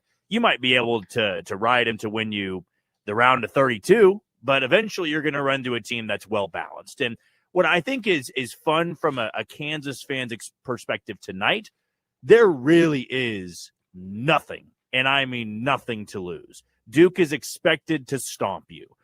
They are a loaded, talented team, completely healthy, have a bunch of 5-stars, and KU has talented freshmen as well, but I like the test for him. I like the test for Bryson Tiller. I like the test for Cole Rosario. Melvin Council needs to be more of a scorer, right? Trey White's had a pretty good week, and he's going to be looked to be one of those go-to scorers in the game. And guess what? You lose by 15, not that you want to use excuses and losses, but it's the easiest cop-out excuse you could possibly have for losing this game. Not only did you lose to Duke, who's number 4 in the country, you lost to him without your best player. And you're probably not going to be able to beat those top teams in the Big 12 if you don't have them. And that really needs to be the focus moving forward. Am I alarmed by it? Absolutely, right? You thought that this was going to be handled, but from what we're gathering here, what it sounds like is happening is he wants to play, he wants to be out there, but he's give or take 85 to 90%. Mm-hmm. And it's more so of Bill Self and the coaching staff saying, look, it's going to be great to beat Duke, but there's really no guarantee KU was going to beat Duke if he was out there, right? They didn't beat North Carolina with him out there. Not to say that he didn't make a difference. I believe KU would have lost by 25 if Darren Peterson wasn't playing in that game. But the goal is right now to make sure that he's healthy for the long run. You want to, make sure that when you put him back out there on the floor, there is no more holdup and there's no concern of, oh, it might flare up again, which that's basketball. Injuries are going to happen. But to me, if it costs you a loss tonight, if it costs you a loss in the Players era, if it costs you a loss against UConn, though it's not going to be a fun couple of weeks, if you want to be an optimist and look at it this way, these guys that need to learn how to play without him, they're facing some damn good competition and having to find ways to score and having to win without him. And then when you add him back into that lineup, you feel better about how your season may go. Because as we saw last year, and as I've echoed like an overplayed, record player, basically, this Kansas team can't go anywhere without him, right? They just and these games, though important, though on a national stage, though prime time, they're not going to win you a national championship, as we saw last year. Yeah. The team started 7-0, wins over Duke, Michigan State, and North Carolina. That was the worst team Bill Self's ever had because they peaked in November. Not that they can peak down the road, but if this is the low point, right? If they are 5-4 after their first 9 games, no, it's not where KU's used to being, but there could be some value in playing without him. And the best case scenario from it is that when he gets back on the floor, hopefully in the next few games, he is 100%. There's no hang up, and this team is able to take off from there. A little iron sharpens iron theory there with these non-Darren Peterson players playing really, really good basketball teams. And then when you incorporate him back into the mix, you get what Jack hopes for is they're all better, including the one of the unquestioned best players in the country. The spread's already gone up to 11.5 now. So what Jack just told you, if it was 25 years ago, the last time that Kansas was a double-digit dog, now it's comfortably in the double digits. Duke is favored by 11.5. First game of the State Farm Champions Classic, 5:30, Michigan State and Kentucky. And then KU Duke takes the stage tonight around 8 o'clock. Coverage starting at 6:30 right here on the channel, your home of the Jayhawks, ESPN Wichita, 92.3 FM. When we come back, a stellar version of I'm Old Jack Young. Come back and find out next. Pay heed, all who enter. A swat on one end, a poster on the other. What a sequence. Join the Jayhawks all season on the hardwood. He hit it from way downtown. The legacy continues right here on your home for Kansas Jayhawk basketball. Tuesday, tune in to hear live coverage of Kansas and Duke in the Champions Classic. Coverage begins at 8 on ESPN Wichita 92.3 FM. I can't believe tax season is here already. But look at all this info I have to enter. Phil's small accounting firm is growing in numbers. Why didn't I take that typing class in high school? A data entry specialist could really help him in a crunch. I got blisters on my fingers. Indeed can help him hire great people fast. I need Indeed. Indeed you do. You can schedule and conduct virtual interviews all from your employer dashboard. Visit Indeed.com/credit and get $75 towards your first sponsored job. Terms and conditions apply. Nachos! Yeah, your nachos! Hey, I'll take some. Great. And some Frank's Red Hot. Oh, nah, I'm good. Oh, you're just going to eat these dry, plain, boring nachos with no Franks. Oh, seriously? Frank it up. Frank it up. Come on, lady. Frank it up. Frank it up. Frank it up. Yeah! Man, this guy finally gets it. Hey, look, we're on the Jumbotron. It's the perfect blend of flavor and heat. Frank's Red Hot. I put that on everything. What do people with blindness or low vision need to live to the fullest? Just ask them. It's skill development, scientific breakthroughs, knowledge-based jobs, and the same opportunities as everyone else. When you give to Envision, whether it be your time, donations, or your engagement, you make it all possible. That's because at Envision, they don't focus on the disability. They value the ability. They choose not to envision a world without sight, but to envision a world where people who are blind or visually impaired are empowered to reach their full potential. Take him. Learn more at envisionus.com. Today on Hey Culligan Smart Home, Smarter Water Softener. Here's Kevin. These are like their police officers. Take him. Heavy salt bags for me? Kevin, it can. Wait, it can? Yep, the smart high-efficiency Terry, water softener from Terry. Culligan can alert your dealer when the salt needs to be replaced, Get a and handle, they'll do get it a for handle. you, so your water stays soft and you stay away from lifting the bags. I mean, I could lift them if I wanted. No judgment here, Kevin. We're happy to do it, and we're already on the way. Let us help you out with a free in-home water test with the local Culligan water expert at Culligan.com. Nobody protects you from mayhem like Allstate. On that heavy shelf you hung yesterday. Turns out you didn't use enough anchors. Wait, you didn't use any anchors? Now you've got an open floor plan. Trendy. And if you have the wrong home insurance, you could need a wall of money to fix this. So get home insurance with Allstate and be better protected from mayhem, like me. Based on coverage and limits selected. Subject to terms, conditions, and availability. Allstate Vehicle and Property Insurance Company and affiliates, Northbrook, Illinois. On the other side of the street I knew stood a girl that looked like you. I guess that's deja vu, but I thought this can't be true, cause you moved to West LA or New York or Santa Fe or wherever to get away from me. Oh, but that one night was more than just right. I didn't leave you cause I was all through. Oh, I was overwhelmed and acting scared as hell because I really fell for you. Oh, I swear I'm old, Jack's young. 143. Pat's here. Pulse coming up. Speaking of Pat, you know what this guy's name is from this band? Pretty sure. What now? I think this guy's named Pat. Let me look. You are correct. Yeah. I'm surprised that you didn't see this group right away because this group is legendary for I'm Old, Jack's Young. In what way?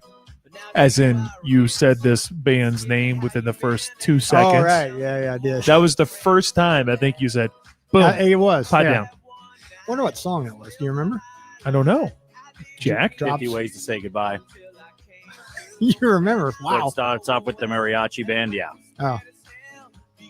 That was impressive. Yeah. It was, they got the Drops of Jupiter song.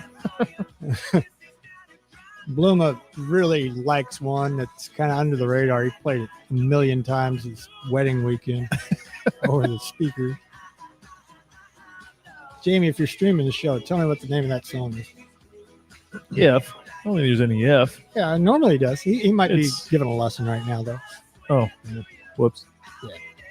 He's doing something? He's might working? actually be working, yeah. For a change? You might actually be getting ready for Bloomapalooza coming up December 5th, which is much later than it normally is. Yeah. Mm-hmm. Yeah, normally it's in October. But is it because he got married? it is.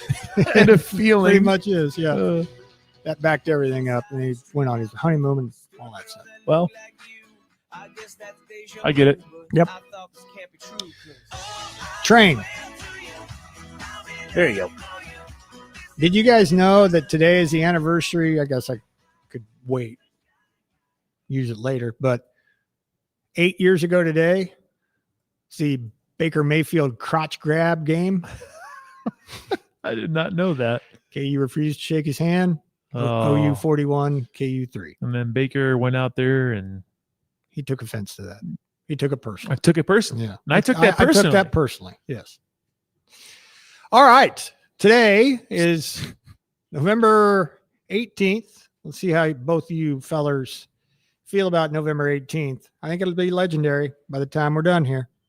But gosh, just me. You're really setting this up. I am.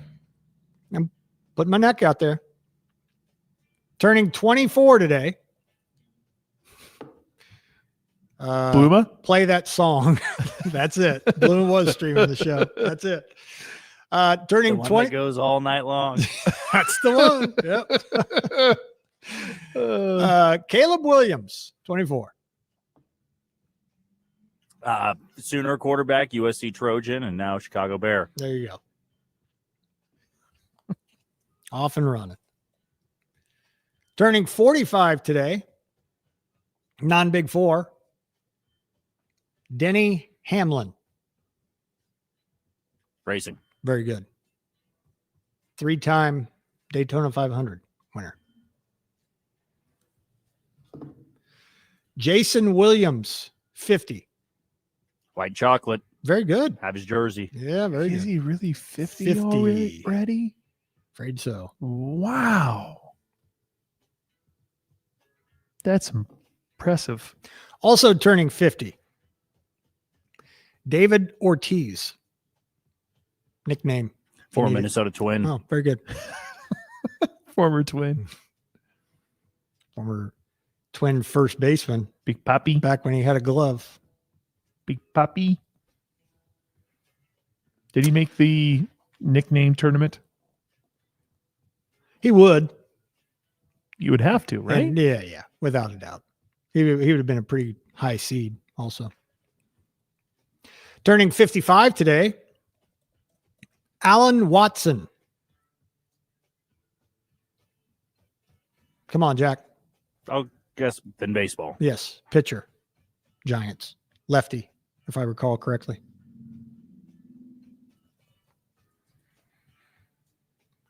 Sam Cassell, 56. Former Celtic. Interesting you lead with that. That's amazing that you would lead with that. I don't know if I'll take your word for that. Rocket and net. Clipper. Ooh, okay. Was he a clip? He was a lot of things. He was a lot of Rocket. Mm-hmm. Sun. I wouldn't have guessed that. Maverick. Oh yeah. I forgot that. But yeah. Net. Yep. Buck. Mm-hmm. T-Wolf. Nope. Clips. Nope. Celtics. Nope. Florida State. Where he started. 15,635 points in his career. Nearly 6,000 assists. How good was he at Florida State? He was pretty good. Ragib Ismail, 56. Nickname. Football. If you good. Perfect so far. No pressure. Gary Sheffield, 57. Tiger, Marlin, and the most imitated batting stance of all time. Correct. All correct. Including by his son. His son has the same He hits that swing? way too. Wow. Yep. Forget where he is. He may be, man, I'm talking out my, you know what? But I think he may be at Florida State also. He is at Florida Okay. State. Good memory. Yeah. Noah? It's not Gary Jr. I don't know. I No. just typed in son. It says Noah Sheffield. Okay. Sophomore. Batted 250 in his 8 games as a freshman. Ooh. Had a tough Everybody time went cracking through the that lineup. phase of imitating either Sheffield or Bonds, and everybody at one point in time had a coach, because you'd argue it and say, well, these guys who are in the big leagues do it, right? Why- Sheffield has the yeah. bat waggle, and Barry Bonds says, he goes, well, when you get in the big leagues, then you can have that batting stance, but you're not going to do it when you're 11 years old. Yeah, you have a hard time getting the old barrel through the zone, hitting like Gary Sheffield, if the bat's heavy at all. Feel cool at the plate, though. Yeah, that's true. Look cool. I can't imagine facing him waggling the bat like that. Tom Gordon, 58. Flash Gordon, former That's Royal. right. That's right.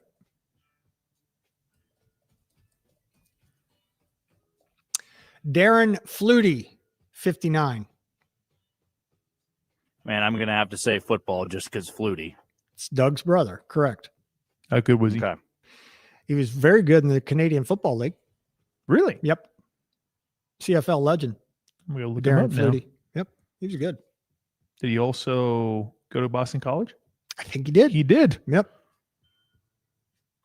5th all-time leader in catches in the CFL. Not bad. Mm-hmm. Edmonton Eskimo, great.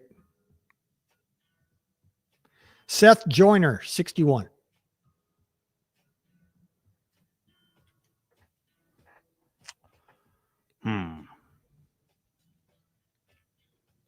I'm thinking, wasn't Wally Joyner an umpire? Wally Joyner was a first baseman, so no. You thought So Wally baseball Joyner still. was a umpire, huh? Mark that, Jack. No, there's a Joyner I feel like that is an umpire, and then not Wally. So I'll say baseball. Just, I don't know. Hey, he's a former linebacker for the Eagles. Sorry. Sorry, Jack. I couldn't help you. Sorry. How do you spell Joyner? With a Y. Mm. Joyner.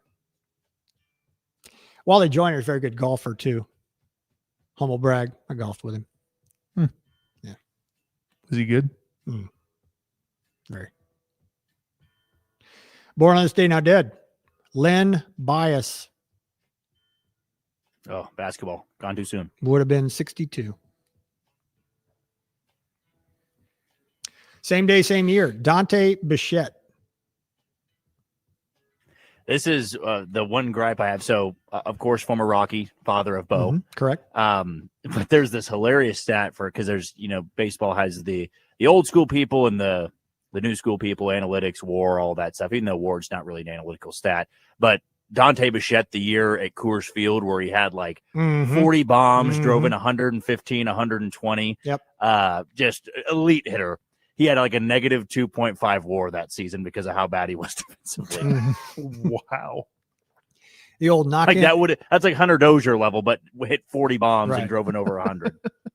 That shows you how awful of a defender he was, and Coors Field. knock in more than you let in. One of those kind of guys. But then again, I'm like, at that point, I don't want to hear a WAR stat if somebody drives in 120. Right. That and He's couldn't DH. Somehow that's a flawed stat then. If he was that productive. Yeah, he would have had probably a positive WAR if he was a DH the whole year. Yeah. Would never been exposed out there. Jamie His son Moyer, is also an awful defender. 63. Love Jamie Moyer. Won a game at 50 years old. In what sport? Jamie Moyer? Yeah. At baseball. Yeah, Sorry. you never said that. Okay. Oh, I kind of thought I was going to go without saying. Yeah, we don't get to break the rules of the game, Jack. I'm sorry. Look at Okay, you. fair enough. Yeah. Fair enough. And what sport? Racing. Warren Moon, 69. Chief. Yes, Chief legend. Nice. Viking legend. Also an Edmonton Eskimo. Along with Darren Flutie.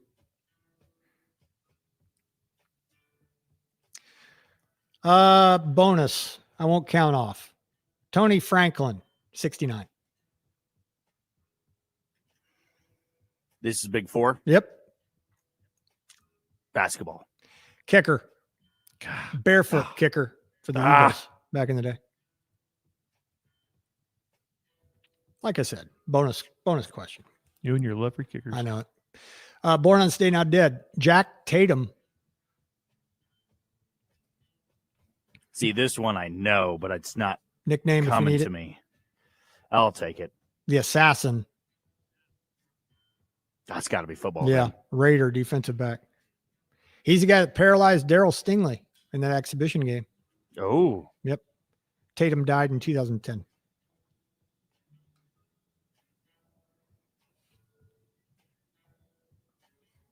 Well, was I right? You too? Pretty good. Okay. It was good. Just wanted to make sure that wasn't hyperbole by me. No, pretty good. Oh, great. I've got 5 reads over here, too. So got to get you out of here, Shane. Okay. 5 reads. What are you talking about? I don't know what that means. Little promo reads. They're just stacking piles over here as if I got nothing to do. Yeah, what do you got going on the next 2 hours? Nothing, clearly. Just some bum sitting here in a chair. Thumb up my you-know-what. Yeah. Keep bringing them in here. All right. I better get out of here then. You guys have at it. The Pulse coming up next. Bye, Shane. See you. We're back. News sports leader, ESPN Have fun. Wichita, 92.3 FM, KKGQ, Newton. We don't do ordinary at Occidental Management. We pride ourselves on going beyond the typical commercial real estate relationship. Occidental Management made the move to our new location in Delano an incredible experience. We're happy to have them as a partner in furthering our mission to end Alzheimer's. Your generosity helps us fund groundbreaking research and provide support and education for families impacted by this terrible disease. Learn more at alz.org or call 800-272-3900. For over 55 years and 2 generations, the Southwestern Remodeling Professionals have been providing homeowners in the Wichita area with a truly unique luxury remodeling experience. From the initial consultation through project design and production, our team provides concierge-style service with a true focus on the best quality products and professional installation. Are you ready to experience something truly different? Give us a call today at 263-1239 or visit southwesternremodeling.com. You've got options for what you can do with your money. So asking the right banking and investing questions matters. But who you ask is just as important as what you ask. At Commerce Bank, we have 160 years of experience helping people like you get the most out of their money. No matter your questions, we have proven financial solutions and strategies that we can tailor to meet your needs. Working together, we'll find your answers. The only answers that matter. Commerce Bank. Challenge accepted. Member FDIC. Sports fans know the best games deserve the best food, and nothing beats Booth Creek Wagyu, raised right here in Kansas. Whether it's burgers on the grill, steak night at home, or tailgating before the big game, Booth Creek Wagyu brings you premium flavor, unmatched tenderness, and a true farm-to-table experience. Stop by their location at 21st and Webb and taste the difference for yourself. Booth Creek Wagyu, changing the way America eats beef. Visit boothcreekwagyu.com to order today. Listen up, soccer fans. Visit Wichita is excited to bring the NJCAA Division II Men's and Women's Soccer National Championships to Wichita this November. Witness the best junior college teams from around the country compete November 16th through the 22nd at Shields Striker Sports Complex. You'll see high-quality, fast-paced soccer that is fun for the whole family. For tickets, go to visitwichita.com/get-tickets. That's visitwichita.com/get-tickets. There are just 4 teams left as the high school game of the week heads to Sub-State on ESPN Wichita, 92.3 FM. In 4A West, the top-seeded Cape and Mount Carmel Crusaders look to return to the state championship game for the second time in 3 years as they play host to Wamego as the Red Raiders hit the road and take on Capen at Heights High School. Tune in for the Four Seasons RV pregame show at 6:30 p.m. with kickoff at 7 o'clock on ESPN Wichita, 92.3 FM. This is SportsCenter. I'm Nick DeLuca. A couple of tight division races across the NFL heading into Week 12. The Steelers on top of the AFC North with the Ravens closing quickly. Pittsburgh picking up a win over the Bengals on Sunday, but losing quarterback Aaron Rodgers to a left wrist injury after testing. Rodgers revealed to have suffered a small fracture that will not require surgery. Head coach Mike Tomlin did not rule him out for Sunday's game against the Bears, and Rodgers' status will be determined later on in the week. Mason Rudolph taking over in the second half against the Bengals, finishing 12 of 16 for 127 yards and a touchdown. Elsewhere, Week 12 opening up on Thursday Night Football. The Bills and the Texans. Houston trying to keep their postseason hopes alive. Won't have quarterback C.J. Stroud again this week. He's still in the concussion protocol. Davis Mills will make another start. Stroud is set to return to practice. In college hoops, Kansas freshman Darren Peterson will miss tonight's game against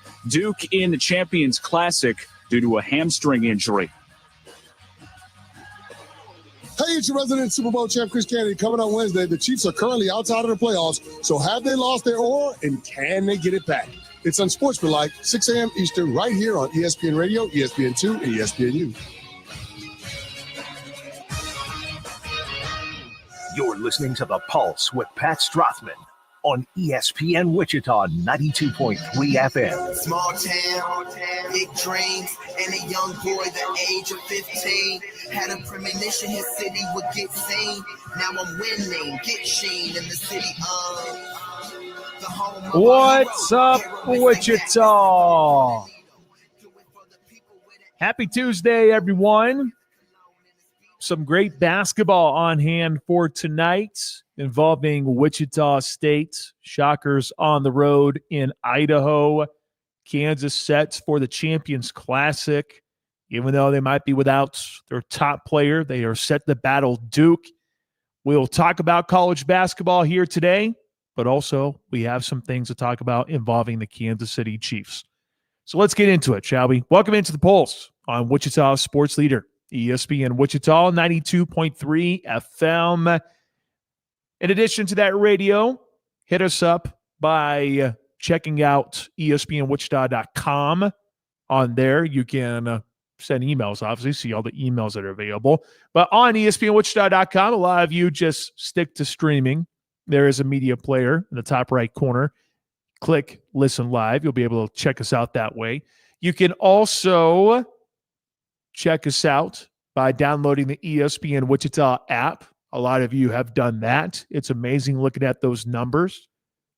You all have made the switch. Some of you like to stick to ESPNWichita.com. That's fine. But I know a ton of you have decided to download the ESPN Wichita app. And I can't blame you because that app has everything in one location. And that is my number one thing. Like I was telling Zach now brings up the fact that I made fun of him for the amount of tabs on his screen on his internet browser. And I'm like, yeah, just do away with that. Just download the ESPN Wichita app. That way you have everything in one location. It's much simpler that way. You know what's also simple? Using your smart speaker. Tell your smart speaker to tune into ESPN Wichita 92.3 FM or KKGQ. And if you want to watch the show, you can do that by going to Facebook, X, and YouTube. We are video streaming on those platforms. So go and check us out on there. I'm Pat Strathman. Producing is Jack Johnson. Give us a call, 316-669-4996. That number will be important at some point today. If you want to win $30 in Kansas lottery tickets, we'll give you a chance to win at some point here today. We will also give you an opportunity to win $20 to Tanker Barbecue. How do you win $20 to an amazing barbecue joint that's just around the corner from here? Well, just tune in at the end of hour number 1. We will do our burnt end of the hour trivia question brought to you by Tanker Barbecue. And you will need to text your guesses to 316-247-0923. And whoever gets it first will get $20 to Tanker Barbecue, which is delicious. I'm actually craving some Tanker Barbecue right now. Sounds pretty damn good. Anywho, that's how you can win. But if you don't care about winning things, then use the text line to say hello, reveal your sports takes, give them all to me by texting 316-247-0923. Find us on social media. We have social media platforms that are just blowing up. I think on Facebook, we are officially over 9,700 followers on Facebook. So we could get to 10K by the end of the month. We're hoping for 10K by the end of the year. there's a good chance we will get to 10K by the end of the month, which that would be wonderful. If you haven't followed us on Facebook, do it. Follow us on X as well. Follow us on Instagram. Check us out on YouTube. Make sure to hit that subscribe button on the YouTube channel. That's how you can be a part of the ESPN Wichita family without having the need to tune in 24/7. Because I understand you're not going to be able to listen to us 24/7, but you can stay locked in to all your favorite teams by following us on social media. Here's what we got for you today. It's a normal Tuesday. Matt Derrick of ChiefsDigest.com, brought to you by Shamrock Roofing and Construction. He'll be a part of the show at 2:25. Can the Chiefs make the playoffs? That's something we'll discuss ourselves. But Matt Derrick will also recap what we saw the other day. Chiefs lose to the Broncos. Where is his panic level at as of right now for the Chiefs? We'll get to that here in a little bit. And he's set to join us in studio, at least in Jack's studio. Let me clarify. Some big news in Wichita that became public earlier today. I feel the need to address it, but also just kind of reveal some thoughts that I have thought of, obviously, or some thoughts of some other people.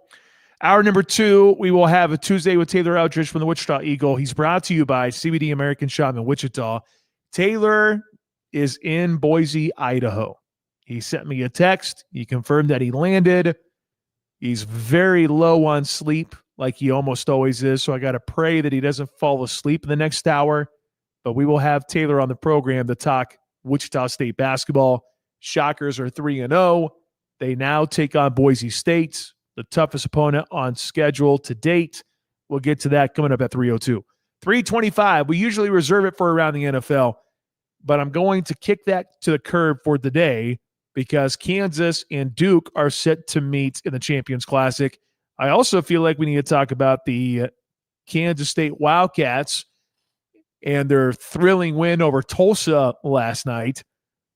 Boy, that was something. I was preparing for basketball, just jotting down notes, and I'm watching as much as I can. I keep looking up going, what is going on here? So I have some thoughts on that coming up at 3:25.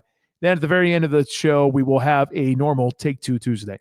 There you go. That's what we got for you today. It's November 18, 2025. Thanks so much for dropping by. Thanks for sticking with us. And we appreciate you being part of the ESPN Wichita family. Wichita sports leader, ESPN Wichita 92.3 FM. I see your number one Dodgers fan chiming in already. I'm so bored. I need April for the three-peat to start. That's fine. You and Jack would get along very well because Jack is already counting down the days until pitchers and catchers report. He's been locked in that way. And a good old friend of Taylor and myself, Tristan. I could take Taylor's spot. What are we going to talk about with you, Tristan? No one wants to talk about the San Francisco 49ers right now. Get out of here. No one cares about that. But yeah, chime in. Have some fun. That's what the text line is there for. It's what the Facebook is there for as well. So the Chiefs, mentioned yesterday, can the Kansas City Chiefs make the playoffs? I wanted to dive a little bit deeper into the schedules in terms of what's remaining for teams that are ahead of the Kansas City Chiefs. You have the LA Chargers, the Jacksonville Jags, the Houston Texans, and the Baltimore Ravens. Those are the teams you got to worry about if you're a Chiefs fan. Hi, Dan, 316-247-0923. Dan chiming in. Hello, Dan. How about the Wildcats last night? What a comeback at the end. No doubt. That was definitely an impressive comeback. Tulsa definitely aided it, but I will say we learned something about the Cats last night. And no, it's not what Jerome Tang had to say about it being championship basketball, but there is something that I noticed and probably shouldn't surprise people, but we'll get to that in hour number 2, Dan. So just hang tight.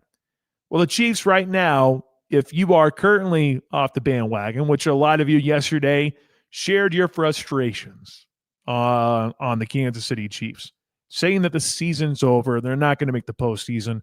Well, right now, it's currently set at 44.6%. 44.6% chance of missing the playoffs. So a coin flip right now for the Chiefs. Makes sense for a team that's 5-5. But going into the Broncos game, they were still, I believe, at like 73% to make the playoffs. That loss to Denver has seen their playoff chances plummet. And now you have this Chiefs team at 5-5 taking on the Indianapolis Colts coming up on Sunday. Feels like another must-win game. Every game is a must-win, right, for the Kansas City Chiefs, because here's who they got. They have the Colts. They go to Dallas for Thanksgiving. They have the Texans, the Chargers. They go to Tennessee. They have the Broncos, and then they go to the Las Vegas Raiders.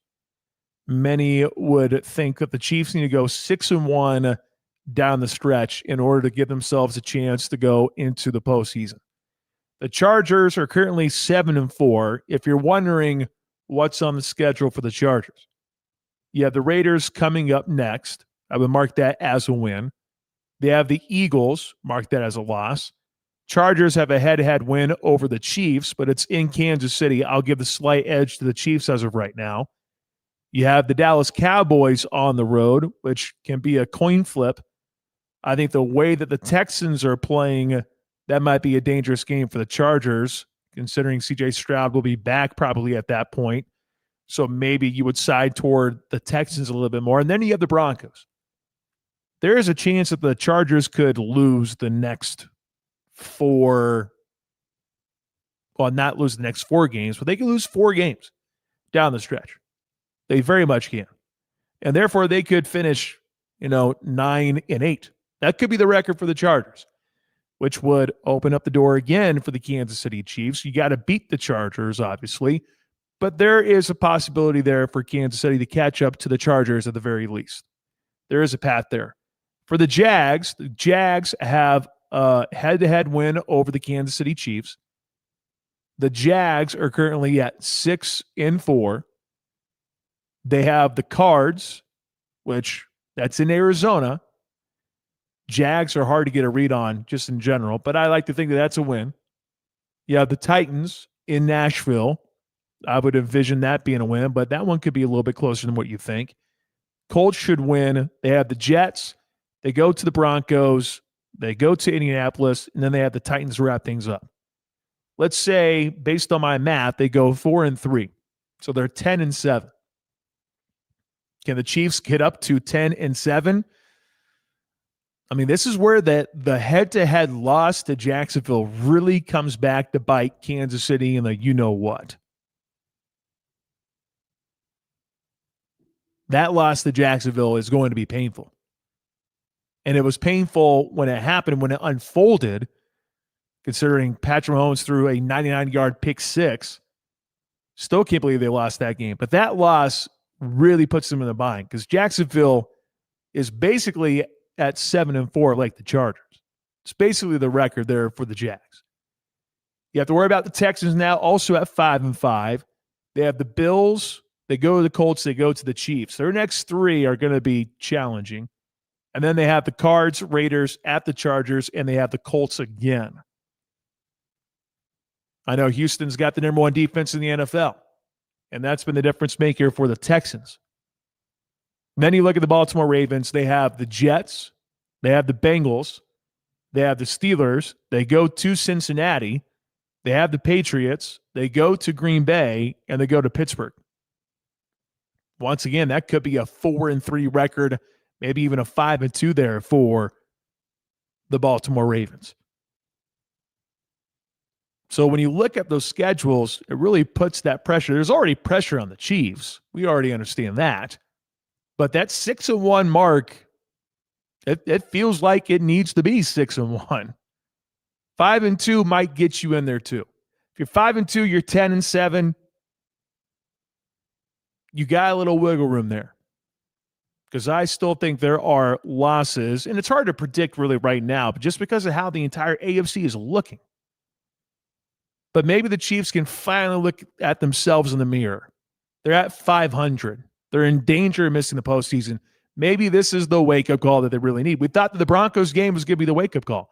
Maybe this is really the wake-up call for the Kansas City Chiefs when you're taking on the Colts. Daniel Jones has not played great the last couple of weeks. But you also have to pray that the Chiefs can slow down Jonathan Taylor, who's been amazing. And now you have the Colts also with Sauce Gardner in the secondary to slow down a wide receiver core. The Cowboys very well could be a shootout. And if it is a shootout, how do you feel about Kansas City being able to put points on the board? Because the last couple of weeks haven't been ideal. Texans, number one defense in the NFL, as are brought up. I like to think the Chiefs will get revenge against the Chargers. You got to hope they don't slip up in Nashville. Then you get the Broncos, and at that point, you hope that you're still very much in the hunt for a playoff spot. I think 5-2 would be realistic for the Chiefs down the stretch, but it does feel like there's pressure to go 6-1. But look at those teams, though. The Chargers, the Jags, the Texans, and the Ravens. If you looked at those teams, who would you have money on to make the postseason as of right now? I would still think a lot of money would go to Kansas City, which, by the way, the Chiefs are still, the team with the second best odds to go to the Super Bowl, win the Super Bowl, if I recall correctly. So the advanced analytics are still there, saying that the Chiefs are going to be fine, but at some point you got to just toss the advanced analytics and go, well, hold on, what are you seeing that we're not seeing? Because what we're seeing is a team that has a lot of flaws that they need to work on. Now, Chiefs fans, if you're hoping for a Super Bowl championship, has there ever been a team that gone from 5-5 to a Super Bowl title? There's one. There is one. 2001 Patriots. A loss of the Rams dropped the Pats to 5-5 in mid-November. It was the last time Bill Belichick's team would come up short that season when, guy by the name of Tom Brady did something. The Patriots won their final 6 games of the regular season to finish 11-5, and they claimed the first round bye. What happened next? All this ends with an upset victory over Kurt Warner and the Rams in the Super Bowl. 2011 Giants, they were 6-6 before they got hot. Won their second title over Tom Brady's Patriots. The 1979 Rams made it to the Super Bowl, lost after starting 5-5. So there are reasons for hope for the Kansas City Chiefs. But right now they're behind the 8 ball. And they got some work to be done. Fortunately for them, I still think there are some losses out there for the Jags and the Chargers. But you also really got to hope that they really, really fall off the deep end or jump into the deep end, because you look at the Chargers, Eagles, Chiefs on the road, Texans at Broncos. I mean, those are 4 that come to my mind that would be really tough for the Chargers. Jags having the head-to-head win, though, is basically going to make it really hard for Kansas City to potentially catch up with the Jags. But the Chiefs right now, they can look in the mirror, maybe play with some urgency, and turn things around. But Patrick Mahomes has to be better. After being outplayed by Bo Nix, you have a defense, which you saw Chris Jones have his best game of the year. But if you look at the Chiefs and their pass rush, the Kansas City Chiefs are actually last in the NFL in pressure rate when they send extra rushers to the quarterback in addition to just their normal pass rush. So things aren't clicking there. There are a lot of things to tweak. And maybe this is the get right moment for them coming up this week against the Indianapolis Colts. We shall see. 316-247-0923. I think it will be tough. This team is missing something great teams have. Must do the little things better. Got that right. Special teams, stop the penalties. Yeah, those are things that need to be cleaned up for sure. In addition to some of the other things I just talked about. Despite it all, still have hope in the Chiefs. See someone saying they don't like KU. I think that's Claudia. Chiefs fan, no matter what, they have a chance until they are out. Go away, look at it there, texter. Keep the text messages rolling in at 316-247-0923. Jack realistically, what do the Chiefs have to do in their final 7 games to make the postseason? 6-1 in your eyes, or is 5-2? Can they afford to lose 2 more games in their final 7 and still find a way to sneak in as one of the final teams in the AFC playoff picture?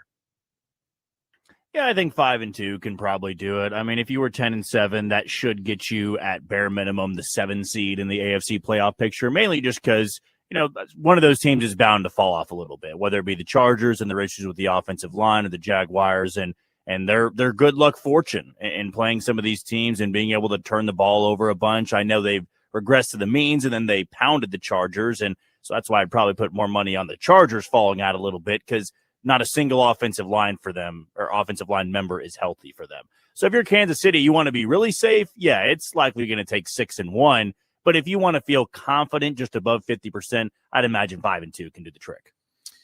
5-2 seems like, I think that's realistic to me. Everyone's saying it has to be 6-1. I don't think it has to be 6-1. 5-2 seems like that's it to me. And 5-2 might be the record that they have.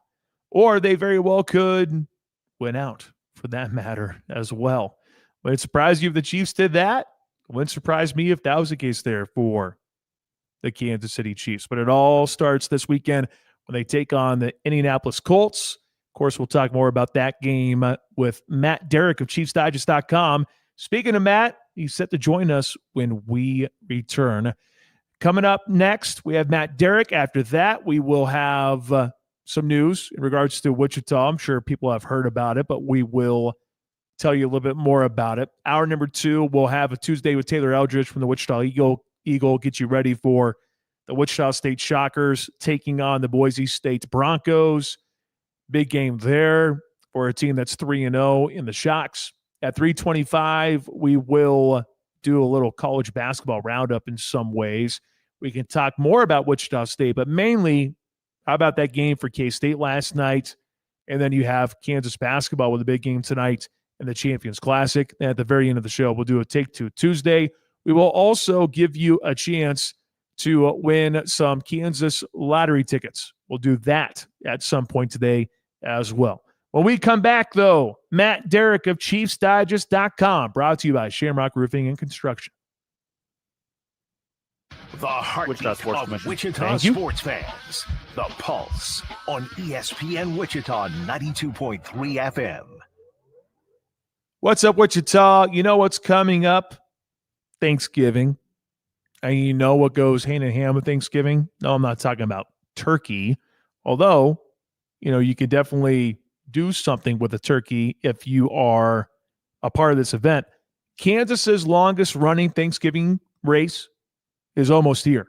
The 50th annual Wichita Turkey Trot presented by Dillon's takes place on Saturday, November 22nd, featuring a 10-mile run, 2-mile fun run/walk, and tiny turkey trot. The first 2,000 registrants receive a $10 voucher toward the purchase of a whole turkey at Dillon's. All food and financial donations collected during the event will benefit the Kansas Food Bank, which provides hunger relief to individuals and families in need in 85 counties. For more information or to register for the 50th annual Wichita Turkey Trot presented by Dillon's, being put on by the Wichita Sports Commission on November 22nd, head to wichitasports.com. That's wichitasports.com. When storms hit, you need more than just a roofer. You need the biggest and most reliable name in the Midwest, Shamrock Roofing. Shamrock Roofing has grown into the largest roofing company in the region, with local crews right here to serve you. For nearly 50 years, we've proven our strength, our size, and our promise to you to be here for every repair and roof replacement. And did Matt say he'd be in studio today? He said he was trying. One call does it all. Visit shamrockroofer.com. Okay, I don't see him yet. I could try to give him a call. Okay. Yeah, if you want to do that. He said he was going to try to be there. Linings Eco Coat, a spray-on RV roof coating for the ultimate protection of your RV. It's 100% seamless, won't crack or peel, UV resistant, lasts 3 times longer than your traditional rubber sheet roof, and includes a Toppers Plus lifetime leak-free guarantee. Get your free RV roof inspection at Toppers Plus Truck and RV. Upgrade your RV at 333 Northwest Street or check us out at toppersplusks.com. Make your truck work for you. It's time to dust off your boots and put on your hat for a grand opening celebration at Gillies. The stage is All right, going he's to be coming up rocking back from to the December parking lot right 15th now. all the way through New Perfect. Year's Eve. 10 shows, 17 days, one place to be for our star-studded lineup with Scotty Alexander, Michael Austin, Colt Ford, Dallas Pryor, and Aaron Tippin. And for New Year's Eve, we're bringing Low Cash to the Gillies stage to keep the party going into 2026. Tickets are on sale now at playgillies.com. Gillies, just 10 miles north of Wichita in Park City. Are you tired of living with chronic pain? At Midwest Pain Relief Center, we provide cutting-edge, drug-free therapies to help you live a more active, full life right here in Wichita and the surrounding communities. We're Kansas' top integrated medical clinic focused on finding and treating the root cause for your pain with personalized care. No prescriptions, no unnecessary surgeries. Call 316-295-3662 today or visit MidwestPainReliefCenter.com or drop by 151 North Ridge, Suite 6 in Wichita. Midwest Pain Relief Center. Stop hurting, start healing.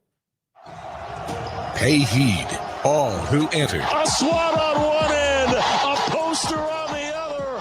What a sequence. Join the Jayhawks all season on the hardwood. He hit it from way downtown. The legacy continues right here on your home for Kansas Jayhawk basketball.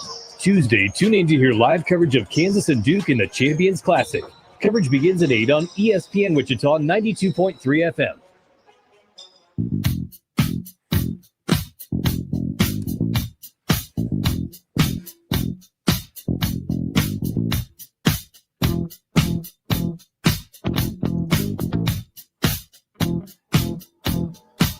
So on the text line, 316-247-0923. Only game on the schedule that I think is lower than a 50% chance of winning is the Colts. Every other game should be winnable. Yet I think I read Bill Barnwell, who said that the Chiefs should be favored. Wouldn't be surprised if the Chiefs are favored for the remainder of the season. Doesn't mean that they always win, though, when they're favored, because they were also favored by 3.5 against the Broncos, and that didn't go so well. But I understand where you are, Texter. Appreciate you. 316-247-0923. Let's talk to this guy. Let's see if the Chiefs are screwed. Matt Derrick of ChiefsDigest.com joins us now to talk about that. He's brought to you by Shamrock Roofing and Construction. Hit by the recent storm, Shamrock Roofing has local crews ready to help you right here, right now. For nearly 50 years, they have proven that they will be here for you. One call does it all. Visit shamrockroofer.com today. All right, Matt, are the Chiefs doomed? Are they screwed? Maybe. How's that for you, Pat? Maybe. How's that for definitive? Maybe. Wow. Maybe. Groundbreaking. Maybe. I mean, they're definitely in a territory that they don't want to be in. I'm kind of surprised they're in this spot. Obviously, going to Denver was going to be a tough game, but I thought they would pull it off. But they're in this spot now. They're 5-5. They've got to go 10-6, pretty much, or 10-7, excuse me, to make the playoffs. So, 5-2 is about the worst that they can go going the rest of the way. And you mentioned it; they should be favored in every other game the rest of the way. I mean, this game against the Colts is now their toughest game that they've got left. Maybe against the Broncos will be the toughest. Maybe, I guess you could argue one's maybe tougher than the others. Those are going to be the two toughest. Chargers will be tough. I mean, they've got to win that game. And even some of these games that are must wins because they're already in the hole from a tiebreaker perspective. Mm-hmm. So I don't know if there's any games that I can point to, Pat, the rest of the way and say that they're not must wins. I mean, almost everything is, because even if they go 5-2 and they get to 10-7, if it's the wrong 5-2, they might be in trouble. There were so many things that went wrong for the Chiefs against the Broncos. What was the number one thing that concerned you the most after the fact? Well, there's a few things, but one is definitely just the fact that this team needs to be able to rely on its offense and its quarterback, and that is not the case right now. I don't quite understand it, because I think that this team has shown what it's capable of offensively. And there's a lot of advanced metrics that you look at. It will tell you that there's nothing wrong with this offense, that it's performing well, that there's a lot of now some of the numbers. I mean, if you back out maybe the Raiders game, that's going to affect a little bit of the numbers, but everybody's usually got one of those games that you could back out. If you took out everybody's, just like Olympic judging, if you took everybody's best performance and worst performance out, you get a little bit different look at how things are going. Mm-hmm. But yeah, I mean, this offense should be more consistent than it is. And the consistency is really the issue. I mean, I don't know. I think your defense did everything that it had to do for you to win. Made some mistakes, sure, but you know what? In the NFL, going on the road and giving up 22 points with an offense like the Chiefs have, I mean, you should win that game most of the time. Would you have preferred to give up fewer than 20? Sure, but still, giving up 22 points to the Broncos, you should probably win that game. Just the fact that the Chiefs in crucial moments are not able to convert, it's a problem. And, you know, and once again, I mean, the running game is going to continue to be a problem until the Chiefs either decide that they're going to do things differently or go with different personnel. I just don't think things are going to change there, though. Matt Derrick of ChiefsDigest.com joining us here today, brought to you by Shamrock Roofing and Construction. Chiefs fall 22-19 to the Broncos on Sunday. On Sunday in the fourth quarter, the Chiefs get the ball up 3 and out. They get the ball game tied 3 and out. Patrick Mahomes this year in the fourth quarter is only completing 44% of his passes. That is not Mahomes-like. That is not Chiefs-like. Why is the magic gone in the fourth quarter for Kansas City? It's really a mystery, isn't it? But I tell you what, there's the other factor that we could look at too, which is that this team is 5-5, not just this season, but they're 5-5 since the Super Bowl, when the Eagles, let's just be real, curb stomped them. And that was the first time that this team's been beaten like that in the Mahomes era. I mean, it was pretty much the most embarrassing loss in the Andy Reid era, just because of the situation. I mean, they've had worse losses, but that was a bad loss. And I think we've seen the effects of it this year. I mean, one is that teams learned some things from what the Eagles did to counter the Chiefs. And so I think they're seeing some of that stuff. But I think the bigger thing that was the takeaway from that is that the rest of the league showed that the Chiefs are not invincible, that they can be beaten. And I think there's a little bit of even the Chiefs that are still realize that they can be beaten. They're going vulnerable. Because I think there's two things that we see, you know, psychologically. And I can already hear there's probably some people rolling their eyes, being like, there's no psychology to it, Matt. You just go out and play football. Gosh darn it. But well, you know, I mean, come on. We said this. I said this yesterday, Matt, and that is the Chiefs last year. They thought what we've talked about multiple times. I didn't mean to cut you off, but what we've talked about multiple times with this team and this organization, it doesn't matter in the regular season. Just get to the postseason and we'll figure it out. And we'll win a Super Bowl. It's like they've had the same mentality this year without realizing, oh, hey, guys, we probably need to play with a better sense of urgency. So I think mentally that's part of it. No, there's got to be that factor that you have to throw into the equation. Yeah, I think there's a little bit of that. But, you know, at the same time, that's been the reality of this team for the last 8 years. I mean, 7 years. They've been, especially since 2019, but the last couple of years for sure, they have been the team that everybody circles. This is the team that everybody gives their 110%. And if you're the Chiefs, we've talked about it. You know, you can't match the energy of every team on the schedule when every other team has you circled on their schedule and you've got that target on your back. You can't match them every single week. Well, the Chiefs still have that problem. So I think it's the same issue that they've had. But I think now you've seen that other teams, they get to the stadium and they no longer have that mystique where they're like, you know what, we could play 110% today and the Chiefs are still going to win. Every team that lines up against the Chiefs now think they can beat them.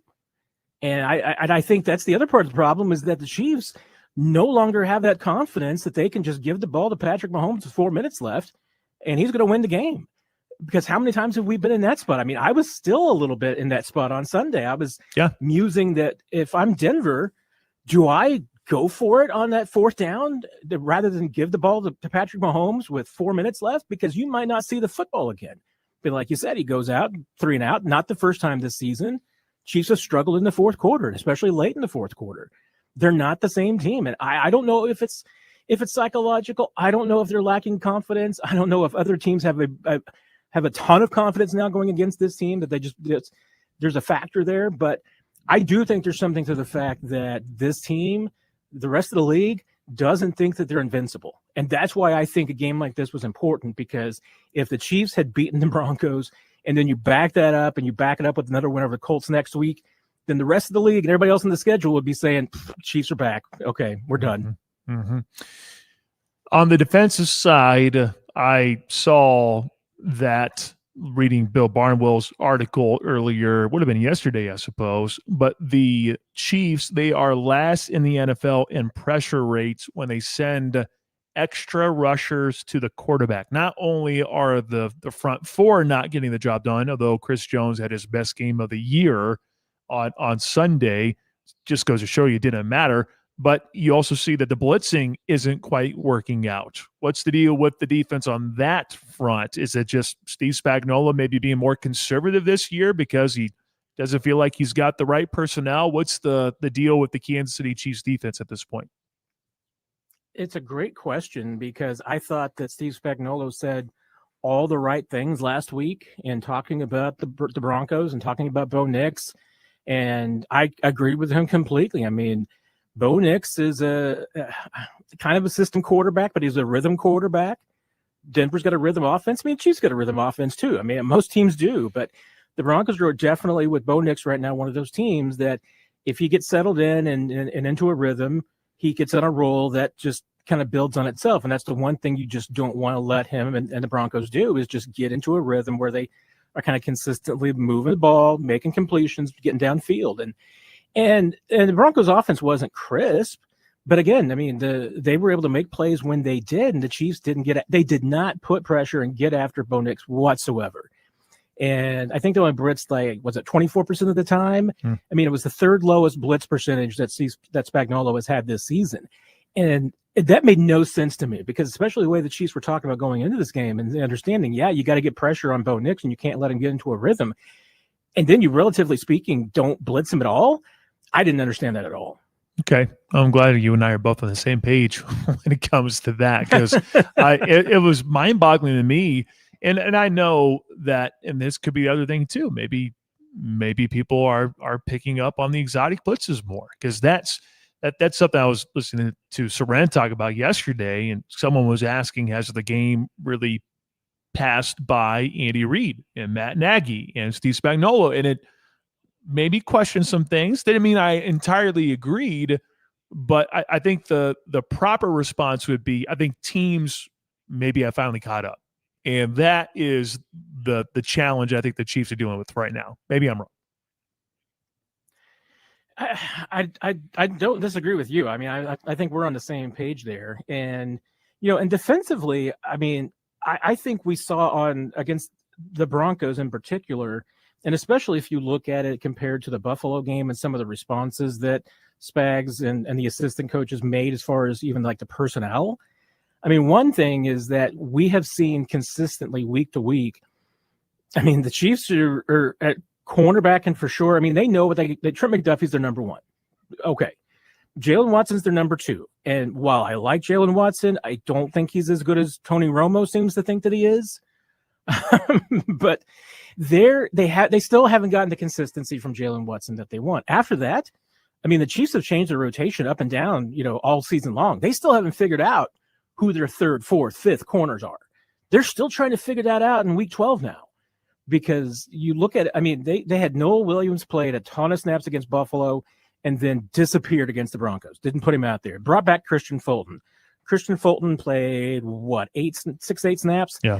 I think he got toasted on about half of them. Mm-hmm. I mean, just did not have good plays whatsoever. I mean, Jalen Watson got beat on that final, the big throw to Troy Franklin at the end. I mean, so outside of McDuffie, I mean, there wasn't really anybody that had a good day. And I like their safeties, but again, the safeties are the same situation. I mean, if you ask Steve Spagnuolo who his 1, 2, 3 safeties are, I think it's going to change week to week. And maybe the answer consistently is going to say that his number one safety is Chamari Connor. And I know Chiefs fans would just pull their hair out. hearing that, Mm-hmm. but I think that's what Spags would say. But I see a team that in week 12, outside of Trip McDuffie, they have no idea what their secondary rotation is. And that's definitely a concern because you saw what the Broncos Definitely. did on Sunday. The Broncos said, we're going to target Jalen Watson. We're going to target Shamari Connor. Boom. That's what we're going to do. Those are the guys we're going to pick on. No, and they definitely, once they realized that Christian Fulton was going to be active, they definitely said, hey, circled him, just said, anytime he's on the field, you're throwing the ball at him. Right. No doubt. And that's definitely a concern for the Kansas City Chiefs. What about special teams? What's the deal, Matt? Why is the special teams committing so many errors here for this season? I mean, Occam's razor would just suggest that you've had some turnover for sure. You lost some leadership and some consistency in guys like Justin Reed. There's a few others. It's not the turnover that the Chiefs had a few years ago when they had the massive problems on special teams, but I think that's a little bit of it. Now again, they've had a lot of problems with, like, Jack Cochran's had flag problems, and he's a veteran I would consider him a veteran special teams player, so he shouldn't be having those kind of penalties. But I got to think that some of it is just simply that it feels like that with the new return rules, the Chiefs just haven't maybe figured everything out the way that other teams have. And I don't know if that's a Dave Toub thing. I don't know if that's a personnel thing, but they do have a lot of young guys on special teams. They've got some issues where they probably don't have the ideal type of returners that Dave Toub would like. There's a lot of complaints that, hey, Nico Remigio is their most reliable, but he doesn't have a lot of speed. And that lack of speed might throw out some timing, because obviously they've had issues with guys holding blocks too long. That can be a problem with, when you're blocking for a guy that maybe doesn't have as much speed. You try to end up holding blocks a little bit longer, and that can be a problem. I don't know, because, it seems like they just have those issues all across the board. And I know it's not for a lack of spending time, because the Chiefs probably spend more time on special teams than any team in the league. But why they're having these problems, I don't know. Is this another question where we're going to be asking, hey, has the game passed Dave Toub by? Hey, I don't know if that's the case, but it's a fair question. They're not bad questions. I think there not are bad questions at all. I think they're fair. I think people have every right to question it. Now, everyone yelling and screaming for Eric Bieniemy is a whole nother thing, because I'm like, well, everyone's like, well, the running backs wasn't that big of a problem when Eric Bieniemy was around. I'm like, yeah, you still had tailbacks that weren't the greatest when Eric Bieniemy was around. So the only thing you're talking about, the difference between Matt Nagy and Eric Bieniemy, would be attitude. One guy's a little bit more fiery in your face, but also that guy has gotten a lesser job ever since passing or moving away from the Chiefs. So let's just throw that out there. Everyone calling out Matt Nagy for the play calling. I think it's still very much Andy Reid who's kind of controlling things. So I am still a bit perplexed that they can't figure out to run the football on 3rd and 2, just get under center and just run the ball. That's still perplexing to me. But it's also Andy Reid being Andy Reid. But this is where you just throw out the question of, have teams finally caught up to the Kansas City Chiefs? And I think that's where we are. Well, and I could buy into that theory if it wasn't for a couple of things. And one for sure is just simply that the Chiefs have some decision-making problems, and some of that's on Andy Reid, because, they have a complete and total, just absolute discrepancy in run-pass ratios. Andy Reid has traditionally been about 60% pass, 40% run. They were about 77, 80% close to it pass on Sunday. And Andy Reid will say, okay, well, that's because they were running a lot of RPOs, run pass options. Well, they weren't running out of the RPOs. Those were just POs. There was no run element to them because Mahomes was throwing almost every single time. And we've watched this. We've seen it now for 10 games. No team has been respecting the Chiefs' run game, not since week 1. And there's a reason why, because, bless his heart, Kareem Hunt's a short yardage back. I know he's had some nice little, moments of burst here and there, but Sunday was a microcosm of Kareem Hunt's season, which is really good first half. Third quarter looks exhausted. fourth quarter, bounces back a little bit. And that was kind of the same way. I mean, he only had 3 touches in the third quarter for 9 yards after, averaging almost 5 yards a carry in the first half. Doesn't get the work, looks a little tired. He got dragged across the goal line, though, so that helped out. But they have the play call problems, but then they've got Kareem is just he's a short yardage back. That's really all that he could be, is the number 2 that's a short yardage guy.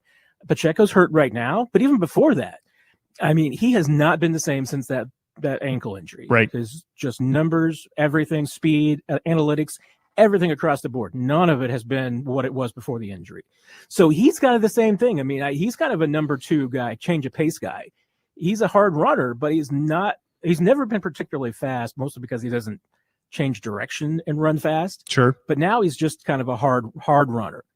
So, and I can't remember who had the stat. I think it was maybe was it Ben what's his name? Had it out that the Chiefs have the least amount of explosive run plays this year. Yeah, Ben Solak. I think there you go.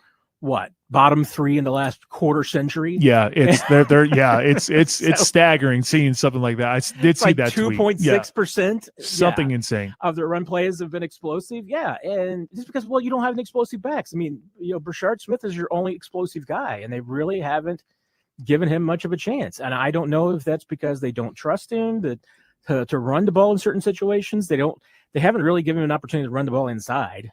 They have on some outside zone stuff, and they've thrown the ball to him, but really haven't treated him at any point like a actual every down running back, which at some point they're going to have to try, because otherwise they just have no opportunities for explosion. Maybe we're going to say after that, hey, that was the regret, that maybe Brett Veach should have just gone all in on Breece Hall and gotten that. I don't know if that would have solved anything, but that would probably have been a better option than going with what they've got. We saw him finally put Elijah Mitchell out there, and everything Andy Reid said looked true. That looks like he's just out of sync with the offense and doesn't have everything picked up yet, and that's why they trusted Clyde more than him against Buffalo. But I don't know. Hey, that's just one rough game. Didn't just kind of getting settled in, didn't get much of a chance to get into a rhythm. I don't know, but at this point, we haven't seen anything in the run game that looks promising, because the Chiefs are, as Andy Reid would say, he's not putting the guys in position to make good plays. And even when he does, they're not executing. Yeah.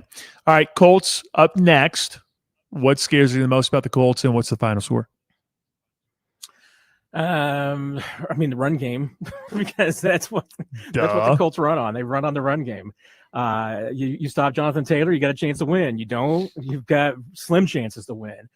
I'm still not buying into Danny Dimes. I'm assuming that if a defense like Spags, if he gets after him, but again, I don't know if he's going to do that. Are they going to just focus and concentrate? Because let's face it, the Chiefs, they have a good enough run defense that when they focus to take out the run, they can take out the run.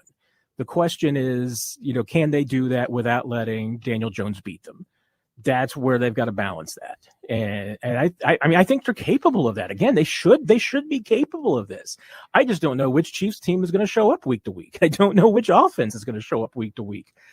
I'm perplexed on it, Pat. I don't know what to say.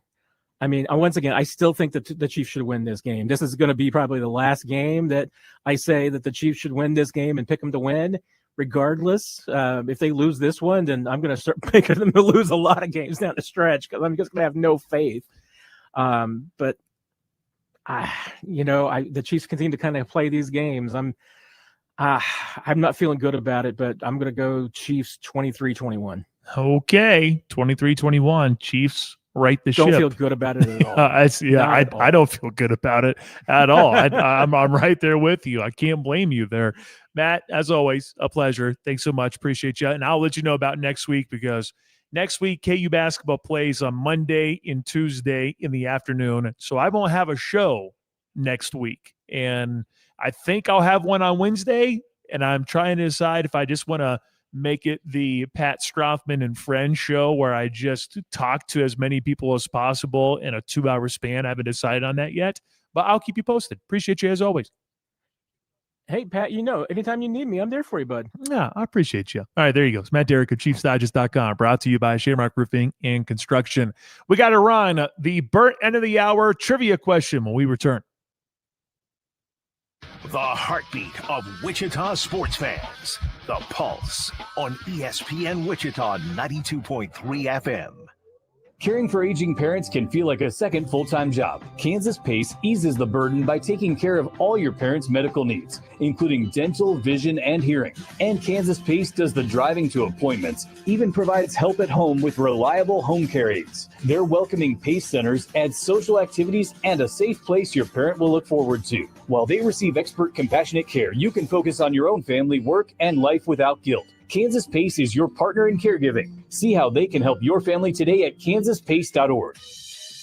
Big or small, every project deserves a win. From updating your fireplace to creating the perfect patio, Lusco Brick and Stone gives you the strength and style to get it done right. For more than a century, Wichita families and builders have trusted Lusco for brick, stone, and hardscape materials that outlast the competition and bring lasting beauty to every project. Check out their work online at luscobrick.com. Lusco Brick and Stone, Wichita strong since 1907. In business, just like in sports, the best defense wins games. That's where Conradi Insurance comes in, delivering elite risk management and employee benefits to companies across the greater Wichita area. As the largest family-owned independent insurance agency in Wichita, we don't just talk the talk, we protect Kansas businesses like they're part of our team. Conradi Insurance, built for business, rooted in community, always playing to win. Visit ConradiInsurance.com to get in the game. Listen up, soccer fans. Visit Wichita is excited to bring the NJCAA Division II Men's and Women's Soccer National Championships to Wichita this November. Witness the best junior college teams from around the country compete November 16th through the 22nd at Shields Striker Sports Complex. You'll see high-quality, fast-paced soccer that is fun for the whole family. For tickets, go to visitwichita.com/get-tickets. That's visitwichita.com/get-tickets.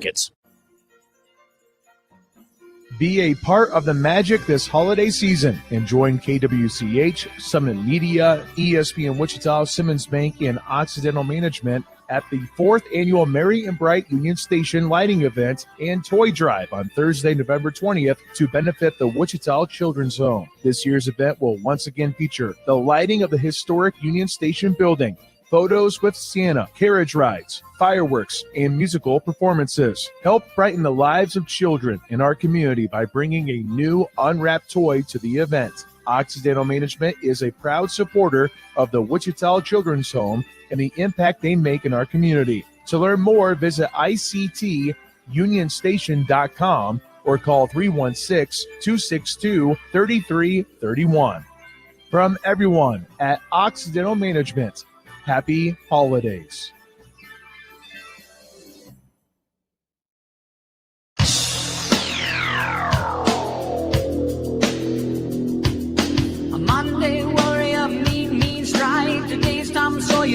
Well, we might just have to save the big Wichita news for hour number 2. Taylor Eldridge wrote an article about it, so we can talk about that, I suppose, coming up here in a little bit. Let's get to our burnt end of the hour trivia question brought to you by Tanker Barbecue. Jack's going to ask you a question. You submit your answers to 316-247-0923 for your chance to win $20 in Tanker Barbecue. I'm craving some Tanker Barbecue. From fall-off-the-bone ribs to juicy brisket and house-made sides, they are serving food with big flavor and slow-smoked to perfection. Check out mouth-watering specials like bacon wrap meatloaf, Slider Saturday, and much more. Find them at 620 West Maple, open Tuesday through Saturday from 11 until 7. Tanker Barbecue, refuel your tank at Tanker Barbecue. All right, Jack, what is the burnt end of the hour trivia question for the day? Going into tonight's Champions Classic game, Kansas holds the best record in the Champions Classic among the 4 teams. Michigan State is last at 5-9. Kentucky is 6-8. Duke is second best at 8-6. Can you tell me what KU's record all time is in the Champions Classic? That's it. That's easy. KU's record in the Champions Classic. Feel free to text for your chance to win $20 and take your barbecue. 316-247-0923. KU's record in the Champions Classic. Lob your guesses now on the text line. 316-247-0923. The first guess was way too high. I'll give you a hint. A combined 14 games. So give me a record that equals 14, all right? Someone lobbed in, I think, like a 16 games, or maybe a little bit more than that. 14 games. What is Kansas's record in the Champions Classic? 316-247-0923. If you get it right, you will win $20 to take your barbecue. Hour 2 is ahead of us. Taylor Aldridge from the Wichita Eagle from Boise will have Kansas lottery tickets to give out. K-State in a thriller last night. We'll recap that at a Take Two Tuesday. That's all coming your way in hour number 2 when the Pulse returns. Got to go record a 10th promo here.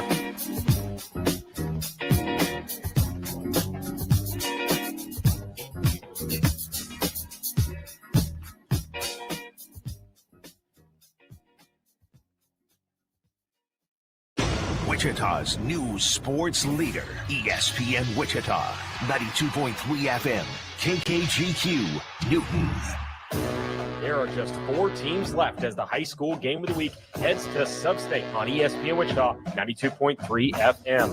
In 4A West, the top-seeded Cape and Mount Carmel Crusaders look to return to the state championship game for the second time in 3 years as they play host to Wamego as the Red Raiders hit the road and take on Capen at Heights High School. Tune in for the Four Seasons RV pregame show at 6:30 p.m. with kickoff at 7 o'clock on ESPN Wichita, 92.3 FM. When storms hit, you need more than just a roofer. You need the biggest and most reliable name in the Midwest, Shamrock Roofing. Shamrock Roofing has grown into the largest roofing company in the region, with local crews right here to serve you. For nearly 50 years, we've proven our strength, our size, and our promise to you to be here for every repair and roof replacement. And every roof is backed by our lifetime craftsmanship warranty. One call does it all. Visit shamrockroofer.com. Today on Hey Culligan's Smart Home, Smarter Water Softener, here's Kevin. Hey Culligan, get a smart water softener and lift those heavy salt bags for me? Kevin, it can. Wait, it can? Yup, the smart high-efficiency water softener from Culligan can alert your dealer when the salt needs to be replaced, and they'll do it for you, so your water stays soft and you stay away from lifting the bags. I mean, I could lift them if I wanted. No judgment here, Kevin. We're happy to do it, and we're already on the way. Let us help you out with a free in-home water test with the local Culligan water expert at Culligan.com. Nobody protects you from mayhem like Allstate. On that heavy shelf you hung yesterday. Turns out you didn't use enough anchors. Wait, you didn't use any anchors? Now you've got an open floor plan. Trendy. And if you have the wrong home insurance, you could need a wall of money to fix this. So get home insurance with Allstate and be better protected from mayhem. Got Taylor. Like me. Based on coverage and limits selected, subject to terms, conditions, and availability. Allstate Vehicle and Property Insurance Company and affiliates, Northbrook, Illinois. Twin Peaks is the best in the game. Here, it's bigger game days and bolder fight nights. I mean, where else can you find a scratch kitchen that always comes in clutch every day from lunch to late night? Only at Twin Peaks, the #1 sports bar. Hey, it's Jeff from American Shaman. People ask, how are you still here? We're here because we believe life is beautiful, we believe in wellness and natural solutions, and we believe your life is better with the feather. If you agree, come see us at American Shaman in Wichita and Derby and online at yourcbd.pro.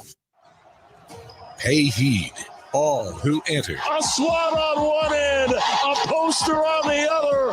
What a sequence. Join the Jayhawks all season on the hardwood. He hit it from way downtown. The legacy continues right here on your home for Kansas Jayhawk basketball.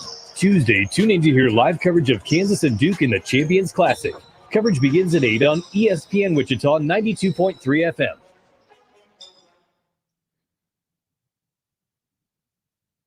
This is SportsCenter. I'm back, by the way.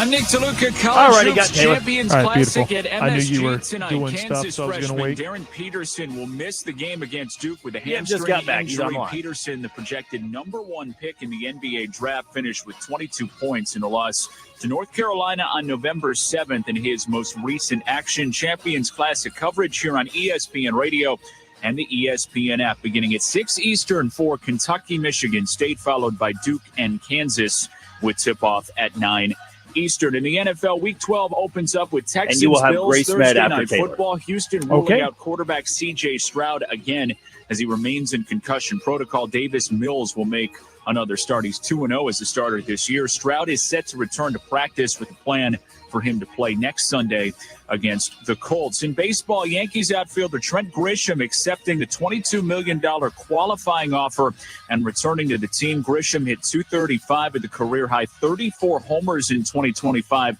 Tigers second baseman Gleyber Torres also accepting the QO. He'll go back to Detroit. Hey, it's your resident Super Bowl champ, Chris Kennedy. Coming up Wednesday, the Chiefs are currently outside of the playoffs, so have they lost their aura, and can they get it back? It's Unsportsmanlike, 6 a.m. Eastern, right here on ESPN Radio, ESPN2, and ESPNU.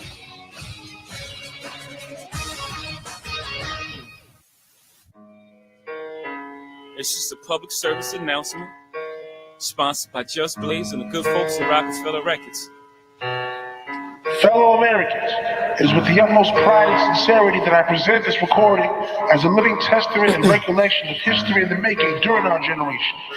Allow me to reintroduce myself. My name is Ho, H to the O-V.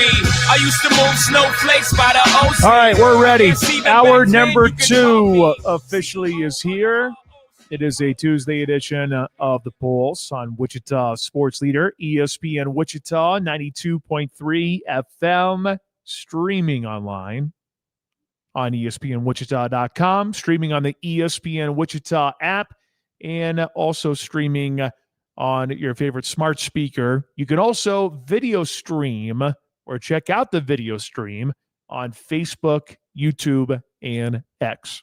Allow me to reintroduce myself. My name is Pat Strathman. Producing is the always excellent Jack Johnson.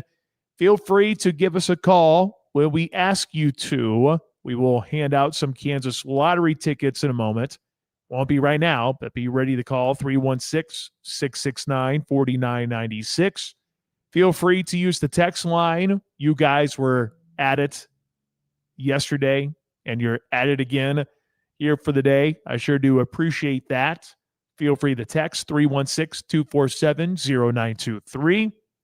And also find us on social media. We're all over the place on there. X, you can find us on Facebook.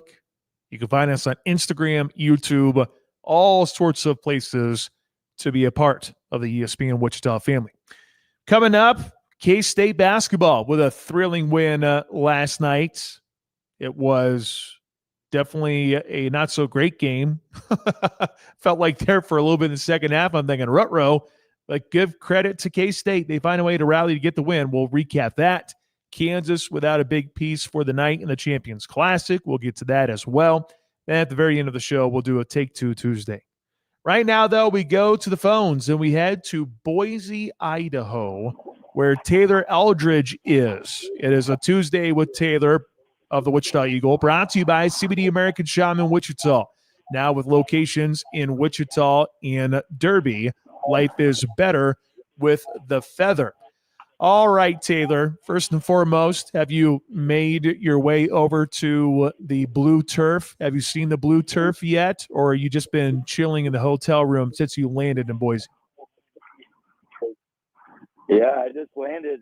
I just landed probably about an hour ago, so not much of a chance to explore yet. Grab some food, so getting ready for the game tonight. Well, I can't wait to hear your report on what food you eat, because I know you do some research everywhere you go. So I can't wait for the report next week when you come back on the show. And I can't wait for the game tonight because Wichita State is 3-0. Boise State is a very solid team, and I know we'll talk plenty about that game. But let's go back to the most recent game for the Shockers. They handle Loyola Chicago 95-74 last Thursday.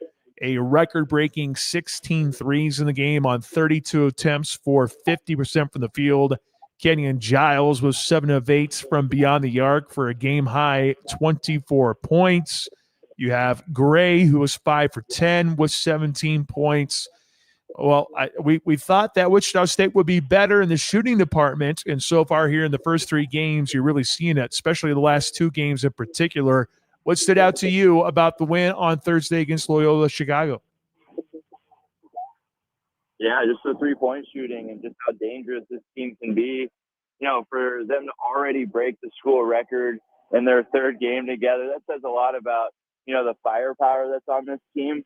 Obviously, Kenyon Giles and Mike Gray did a lot of that work, but you know, they have some depth in the shooting department. You know, Brian Amunique hasn't even gotten going so far this season, so you know, they have some firepower beyond the arc, and it showed up so far, especially those last 2 games.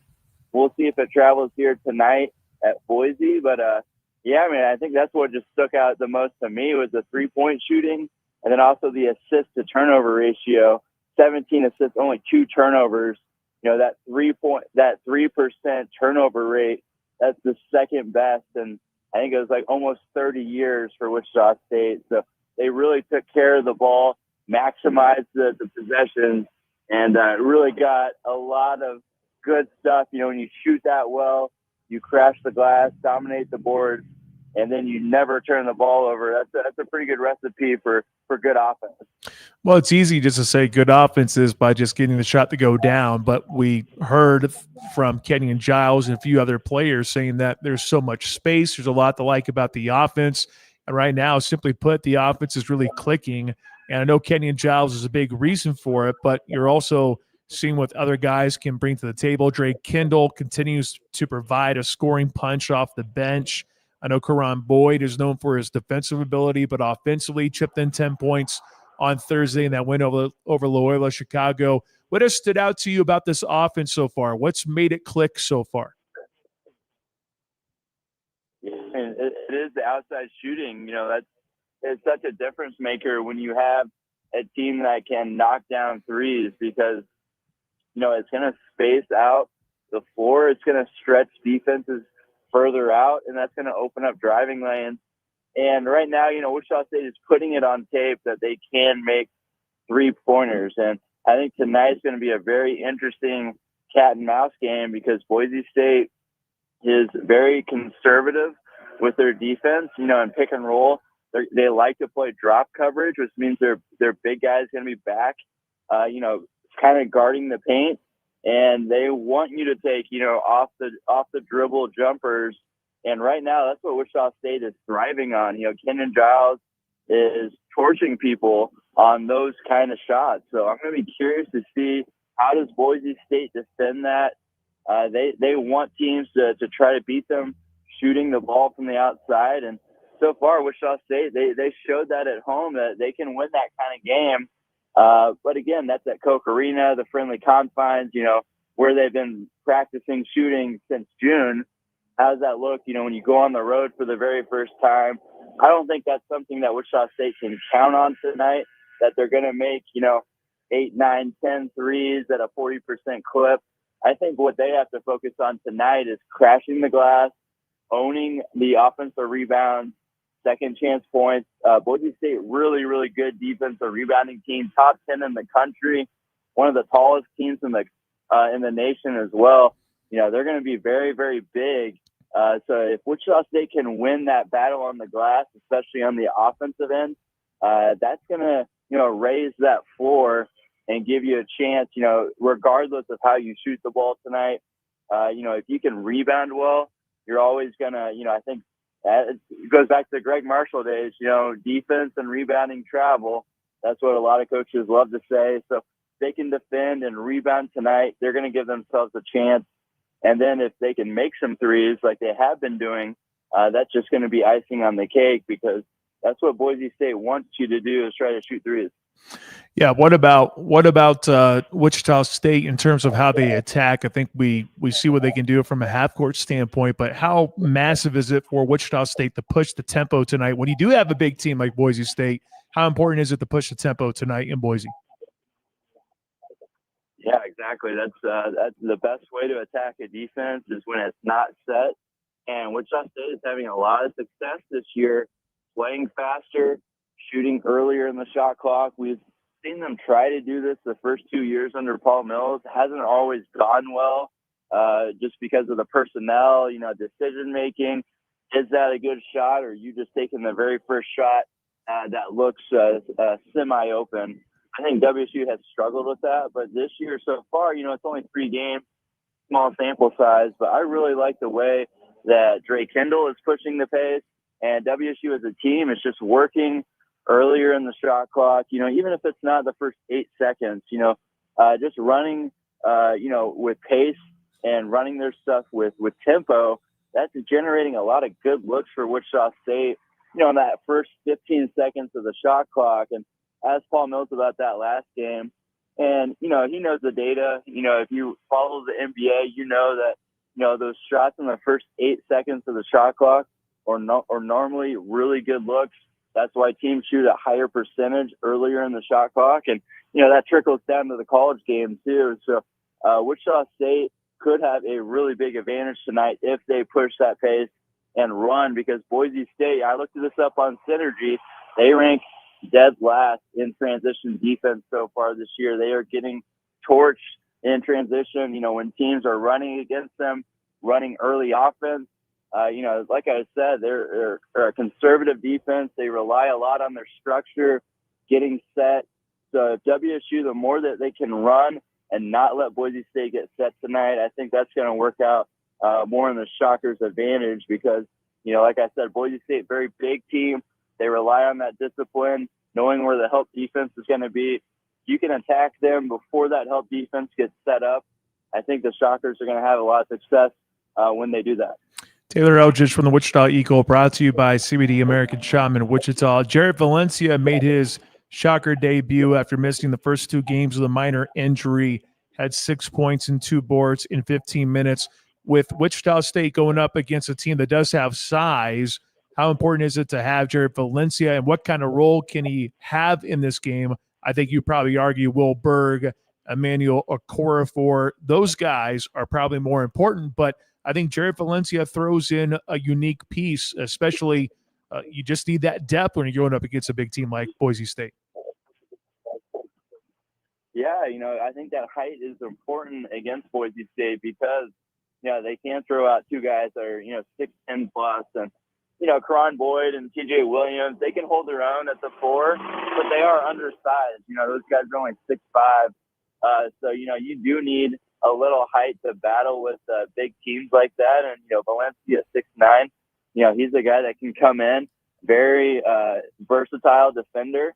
And he's still, working his way into game shape. I really love his game, from what I've seen on tape with just how active he is on the defensive end. I've said this before, and, Karan Boyd is kind of like the silent, he's so good on defense, but a lot of what he does doesn't really show up in the highlights. Jared Valencia is the opposite. He is the highlight guy on defense. He is the one that's going to make the flashy blocks and the flashy steals. So he is a huge factor in tonight's game because it gives WSU some size to combat, when Boise State goes big. They could go, 6'8", 6'10", 6'11" on their front line. So, it's going to be a challenge for WSU, but I know they feel good about how Karan Boyd and TJ Williams can match up. But yeah, it will be interesting to see how that center battle plays out because Wilberg, he's going to have that size advantage against just about everyone in the country. So, how many baskets can WSU steal, with that kind of pet play that they like to run where, TJ Williams comes off the screen and then immediately looks to throw it down low to Wilberg. They've run that play, probably 10 times already this season, and it usually goes for points with Wilberg establishing that position inside. So that will be an interesting battle to see who wins that, especially on the glass. When WSU has the ball, can Boise State keep the Shockers off the glass? If they do, that's going to be a huge advantage for the home team. But if WSU is able to rack up those second chance points, the Shockers are going to be in business. And I think Valencia is a big part of that. You pay attention to the quad 1, quad 2, quad 3 more closely than anyone I know. You have mentioned how this could be the first, quad 1 win for Wichita State since 2021. It's been a long time. I don't know how many quad 1s are out there for Wichita State this year, and maybe you do know. I know it changes based on how teams do throughout the course of the year. Can't be many, so I guess does that put just more pressure and more emphasis on just how big of a game it is tonight to get this win in Boise? Yeah, I mean, we haven't really had to worry too much about, quad 1, quad 2 wins that, covering Wichita State the last 4 or 5 years. So Yeah. it hasn't really come into play, but yeah, you're right. They've lost the last 16 quad 1 games that they have played in, dating back to the last one they won was in Stillwater when they beat Oklahoma State in 2021. So, yeah, I mean, they have struggled in games like this, but, Wichita State, just the way they've looked so far, they have looked like a different team. So, I think fans, it's easy for them to dream. It's early in the season. If you win this one, yeah, shoot, why not dream about what could happen in March? But, at the end of the day, when you look at the body of the schedule, it's going to be really, really hard for Wichita State to build an at-large resume with its schedule. In the American, there might not be a quad 1 game the whole conference schedule. So, we'll have to see how that plays out. They do have some in the non-conference, but yeah, tonight's a big one. Yeah, and I wasn't trying to be like, start dreaming about the NCAA tournament, but when you have quad 1 games that are on your schedule and looking at Wichita State's schedule, that's where my brain went to, Taylor. I don't know how many quad 1 games you're really going to really get. So when you get them, definitely try to capitalize when you can. And it seems like there's a chance of them doing that tonight there in Boise. Tuesday with Taylor Eldridge, brought to you by CBD American Shaman Wichita. Life is better with the feather. Taylor, I saw you report this news. I did get a chance to talk about it in hour number 1, but some big news in Wichita with the Wichita Open going from the Korn Ferry Tour to PGA Tour or the PGA Americas Tour. That's definitely a unique look, but based on everything I read in the article and the quotes from Dusty Buell, who is the tournament director, seems like there's only going to be a change basically in name, maybe a little bit different look in terms of competition, but still seems like hole 17 is still going to be hole number 17. Your thoughts on the news from the Wichita Open earlier today? Yeah, it is kind of a bummer to see Wichita go down a level in terms of the competition. That's never good. But, yeah, if you talk to Dusty Buell, it does sound like, not much is going to change, if anything at all. So they're confident it's still going to be the same Wichita Open. Like you said, the same 17th hole. So, excuse me. In terms of, what's going to change, probably not that much. But, yeah, it's just Wichita State's going down a level in terms of that tour. Yeah. Well, sorry. I hope you're feeling okay. Hope you're not getting a cold after going out there to the Boise. All that travel, baby at home. 'Tis the season to where you start to get a little sick. So hopefully you're not coming down with a cold there, Taylor. Hopefully you're doing okay. Real quick, before I let you get going, I know we have high school football still to worry about. You have the state semis coming up this week. I don't think anyone would have maybe predicted Derby in Manhattan to be in the semis in the middle of the year, maybe toward the later part of the regular season. At the beginning of the year, yeah, it's easy just to say Derby in Manhattan, but throughout the course of the season, you're thinking, maybe not. Well, here we are once again, Derby going to Manhattan with a chance to go to the 6A state championship game.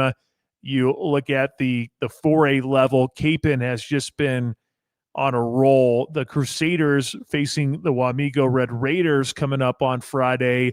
The winner of that game going to the state title and facing the winner of Bishop Miege and Labette County. I think a lot of people would predict that Miege would be the one to be victorious there. And then Andale continues to roll. Andale knocked out Pratt last week, 57-7.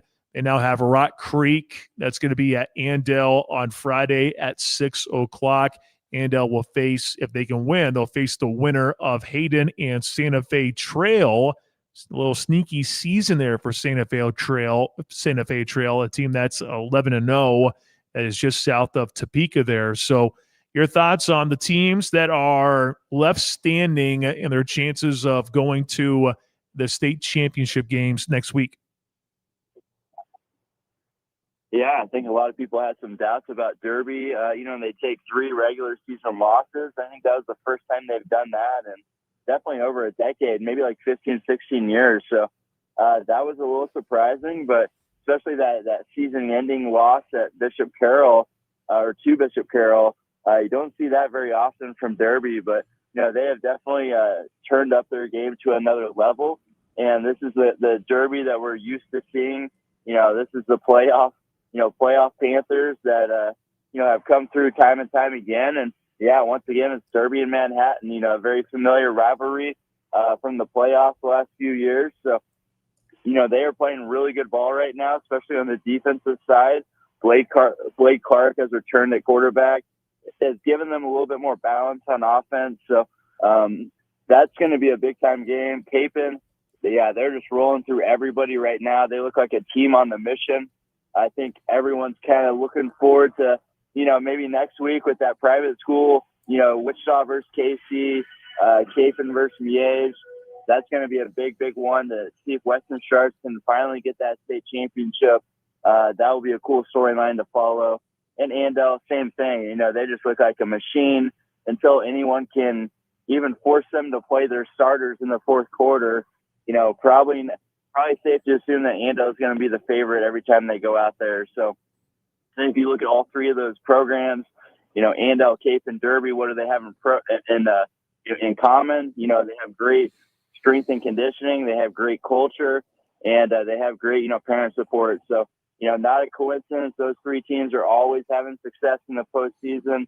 I think it starts with that culture, and hopefully I'll have some stories coming about that this week, depending on if I get time to write them. But yeah, some cool stuff about how these teams build culture and build that winning expectation inside their program before they ever hit the field on Friday.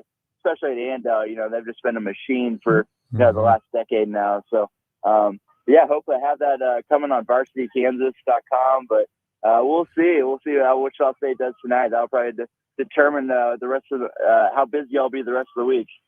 Well, something I do want to bring up, since you brought up stories. How about your story with Will Berg? How much fun was it writing that story? Beautifully done. Oh, I appreciate that. Yeah, that's I always enjoy writing and showing kind of the human side of these players, especially in today's day and age where a lot of fans don't know these guys. It's not like they've been around for 3-4 years. They haven't read about their stories, their whole college career. So getting to introduce fans to who they are as people and kind of a little bit about where they're coming from, I think it makes watching games a little more enjoyable because Will Berg's story now. The grief and the tragedy he's gone through, and just like the incredible outlook on life that him and his father have. And I think it's really inspiring to read just like how they went through this unthinkable tragedy, losing his mom at an early age, and how strong his dad was for him. Basically as a single father raising this kid in Sweden who wants to be, a professional basketball player, and he's just sacrificed so much to make that dream happen. And the cooking angle of it was pretty cool to kind of delve into. They actually had the team over Friday night after that game on Thursday last week, and they cooked for the whole team. I was kind of asking around, like, what did it live up to the hype? And everybody's like, oh yeah, they prepared Swedish meatballs, of course. It had to be something from back home. But Swedish meatballs, huge hit on Wichita State from Friday, cooking with the Bergs. So yeah, I always enjoy writing those kind of stories, kind of showing people, showing fans, who these players are as people, not just as basketball players. All right, Taylor, thanks so much for your time. Enjoy your time in Boise. Safe travels back to Wichita, and we'll talk to you again soon. I just ate at In-N-Out too. Did you know they have In-N-Out in Boise? I did not. Until now. So delicious. Job well done. Did you get yourself a 2x2 animal style? Oh, he hung up. Darn it. 2x2 animal style with animal style fries. My man. I did not know they would have In-N-Out in Boise, Idaho. Good on them. Hey, Wichita, if anyone's listening, I have $5. I can start your campaign so we can get In-N-Out here in Wichita. I don't care what y'all say. So many people saying it's overrated, yada, yada, yada. Get out here with that nonsense. I now want some In-N-Out. That sounds amazing. Dang it, Taylor. Now I'm starving. There he goes, Taylor Eldridge for the Wichita Eagle. Brought to you by CBD American Shop in Wichita. Highly recommend going and checking out his work. Always recommend that. But the story on Will Berg was something. A really well-done article. And that's what you can expect from a guy like Taylor. He's always quality. That Taylor Eldridge. All right, coming up next, K-State survived a scare yesterday. Kansas set for the Champions Classic. Kansas lottery tickets to hand out. Lots of stuff coming your way next when we return. This is Yes, sir. The Pulse on Wichita's new sports leader, ESPN Wichita 92.3 FM. What's up, Wichita? Yeah, now I want a burger. You know what I'm also going to want next week? Some Thanksgiving turkey. Well, before you dive into the turkey, this Thanksgiving morning, before the turkey goes in the oven, gather your friends, your family, and your running shoes, because Wichita's favorite holiday tradition is back. Grace Med's Say Grace Thanksgiving Day 5K race. Run, jog, or walk through Midtown Wichita and kick off the holiday with joy, gratitude, and community spirit. Whether you're a seasoned runner chasing a personal best or just out for a stroll with the kids in the stroller, Say Grace is for everyone. And here's what makes it even more meaningful. Every step you take helps Grace Med Health Clinic provide affordable health care to families across Kansas. So while you're giving thanks at the table, you'll know you've given back too. Start your Thanksgiving day with something that feels good, does good, and makes room for that second slice of pie. Register today for the Say Grace Thanksgiving Day 5K presented by Strive Bank in ESPN Wichita. Visit saygracerace.com because health, hope, and healing start with grace. Listen up, soccer fans. Visit Wichita is excited to bring the NJCAA Division II Men's and Women's Soccer National Championships to Wichita this November. Witness the best junior college teams from around the country compete November 16th through the 22nd at Shield Striker Sports Complex. You'll see high-quality, fast-paced soccer that is fun for the whole family. For tickets, go to visitwichita.com/get-tickets. That's visitwichita.com/get-tickets. Why choose AR Roofing? For over 30 years, they've been serving Wichita families with roofs built to last. While other companies come and go, AR Roofing is here to stay. Right off Kellogg and West Street. They're not just building stronger roofs. They're protecting safer homes and giving you peace of mind. AR Roofing. On your side today, tomorrow, and for decades to come. Check them out online at arroofing.com. AR Roofing. Stronger roofs, safer homes. Always here in Wichita. Wichita's new sports leader, ESPN Wichita 92.3 FM. Obviously, it's going to be tough to get back in the division race, but at the end of the day, all of the goal is to get into the playoffs and try to make a run at it. And you got to learn from this one as much as possible, knowing that we're going to get a great opponent coming into Arrowhead this next week. Kind of at that point, we got to find a way to just win football games and got to keep moving forward. That's what this league's all about. Wichita's home for Chiefs coverage. ESPN Wichita 92.3 FM.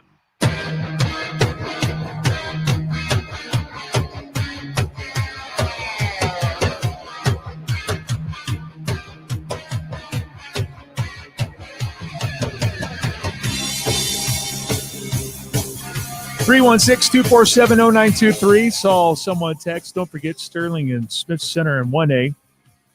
Got you there, texter.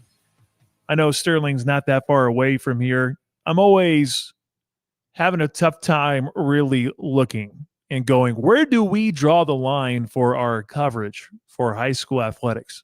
Seriously, because our signal booms all across South Central Kansas. You didn't hear me say anything about Salina Central in 5A. Could have done that, or Great Bend, because we have listeners in Great Bend as well. I know that because they have come up and said so. It's hard for me to like really draw a line as to like, where do you stop? Because honestly, we go all over South Central Kansas. And that's what we're about. That's why we like to believe we're special, because we have a very large signal. So, Texter, I'm not trying to shortchange the Black Bears of Sterling. I'm not trying to do that. I'm not trying to do that at all.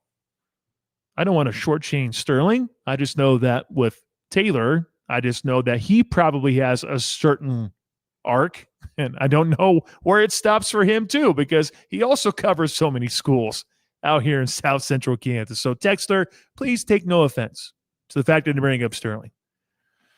I very much enjoy my time at Sterling. I've gone there numerous times. I enjoy that very tiny town of Sterling, Kansas.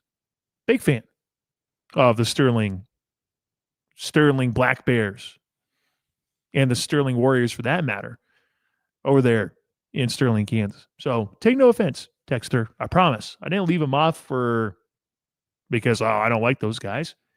Like, I know they're playing, but I also have to understand too, at some point you got to rate it in. Okay, before we move forward, Kansas basketball in action tonight. We'll talk more about that here in a little bit. If you're looking for a place to watch the game, and I wonder, because I did see that Wichita State Go Shockers on social media telling you how to watch the game tonight for Wichita State. You're going to need the Big West app. That's where you're going to need, or the Mountain West app, if I recall correctly. I have to go back and look here real quick. I wonder, though, if our friends at Twin Peaks will be able to, the Mountain West Network. You're going to need that app, and it's free, so you can download it. Shouldn't be that big of a deal. It's just another thing you got to download, which is unfortunate. But let's say you don't want to download it. I wonder if Twin Peaks will have it. I can't confirm, but here's why you need to go to Twin Peaks. Not only to watch all the games that you want to watch, but today is a very special day. Because today is Customer Appreciation Day. Yes, you heard that correctly.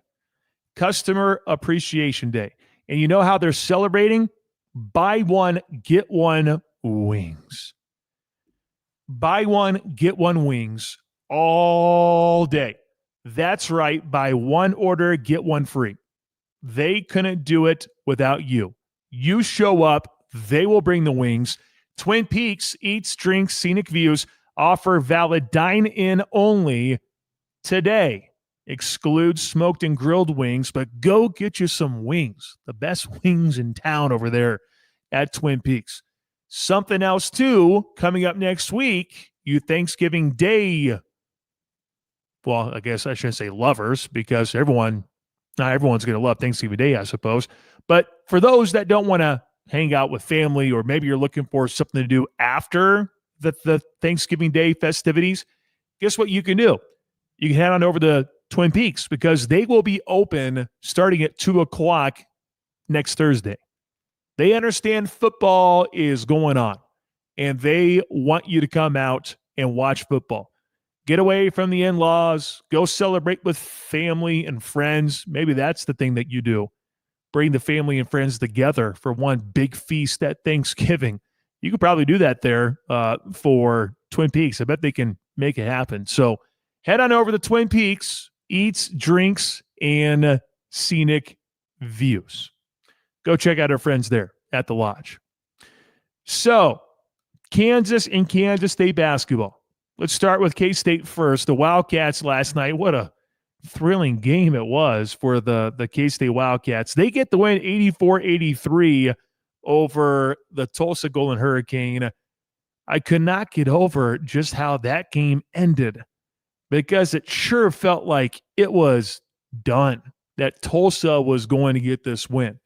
But give credit to the Cats. They continued to claw and claw and claw. They were down 83-78 with 49 seconds to go.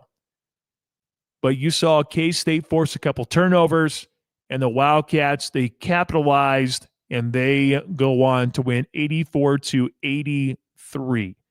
What did we learn about that game last night? Well, for starters, Kansas State doesn't just knock down threes all the time. The Wildcats were 5 of 24 from beyond the arc. So they were without that luxury last night against Tulsa. The Wildcats also at times just look stagnant offensively. But here's the one thing that we saw from K-State last night. And I don't think it should surprise anyone, but when the Wildcats needed to force the issue, they went to P.J. Haggerty and said, do this. And P.J. Haggerty said, okay, bet, watch this. I'm just going to dribble as fast as I can, sprint down the floor, and either draw a foul or I'm going to lay it up and in. Those are the only two results I'm going to have. Now, of course, it's not always going to be the case because Big 12 is probably going to be a little bit different. You can't just do that the entire time. But it's no secret. P.J. Haggerty, when K-State is in the mode of having to get something going, I think that's what the Cats are just going to try to do on a regular basis. It will be P.J. Haggerty, put your head down and drive to the rim. That's going to be the strategy for the Wildcats in crunch time. And there are far worse plans to have, but we've also seen K-State in some years where it's like, well, who's going to take the final shot? Who's going to be the guy? Well, heck, you don't have to worry about that. And now you know what the situation is going to be like when you're down by 5. It's not always going to work out well because I think the level of competition is going to go way up once you get to the Big 12 Conference. You could probably do that against Tulsa. Really, the Golden Hurricane completely choked that game away. We'll just be real. The Golden Hurricane choked that game away. K-State had no business winning that game. But the Wildcats were able to do it because of just how fast they played and what they did down the stretch with P.J. Haggerty, who ended up pouring in 31 points, added 10 rebounds as well. And that's the other part of the game yesterday that I thought was interesting as well, because you have P.J. Haggerty going into Manhattan with a reputation from Memphis, a guy who can put up a lot of points, can get to the free throw line. But what else does he really do? Well, he can throw the ball around. He can be a facilitator, but he showed that he can also go and get rebounds. He had 3 offensive boards in the game last night. P.J. Haggerty just wants to win. And he was able to propel the Cats to a victory last night. Kamari McGriff also had himself a good game, 13 points, 9 rebounds. David Castillo ended up with 12 points off the bench. When I talked to, what was it? Was it P.J. Haggerty? Yeah, I talked to P.J. up there in Kansas City, and I asked him about just a guy that's not getting enough love for this K-State basketball squad. And he threw out the name David Castillo right off the bat, saying that guy has worked so hard and feels much more comfortable. Ended up chipping in 12 points off the bench last night there for the Wildcats. K-State gets the win, 84-83. I thought for sure the Cats were dead in the water. They were dead in the water, and then they come storming back. They take a lead by a couple of possessions, and then Tulsa came back, and once the Golden Hurricane led by 5, I'm thinking, it's over. It's done. Not so fast, says Kansas State, as the Wildcats end up getting the win. Now, in terms of tonight, we will have this game right here on ESPN Wichita, 92.3 FM. Kansas, number 24 in the country, squaring off with number 5 Duke in the Champions Classic, the mecca of all of basketball. You can make that argument for the Madison Square Garden in New York City. You have the Jayhawks coming off a win over Princeton, 76-57. And while the Duke Blue Devils, they posted their second straight 100-point win with a 162 victory against Indiana State. You have Boozer pouring in 30-plus points.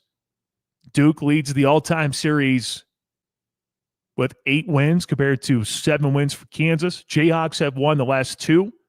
They've won 5 of the last 6, dating back to 2013. Most recent battle was last year in Las Vegas when Kansas won 75-72. Kansas has also been very successful in the Champions Classic. Kansas has won 5 straight, 8 of the last 9, but it is going to be very, very difficult if the Jayhawks want to extend that to 6 in a row. Because as we feared and as we talked about yesterday, Darren Peterson is not available for this basketball game. And it is a trend that no one likes to see.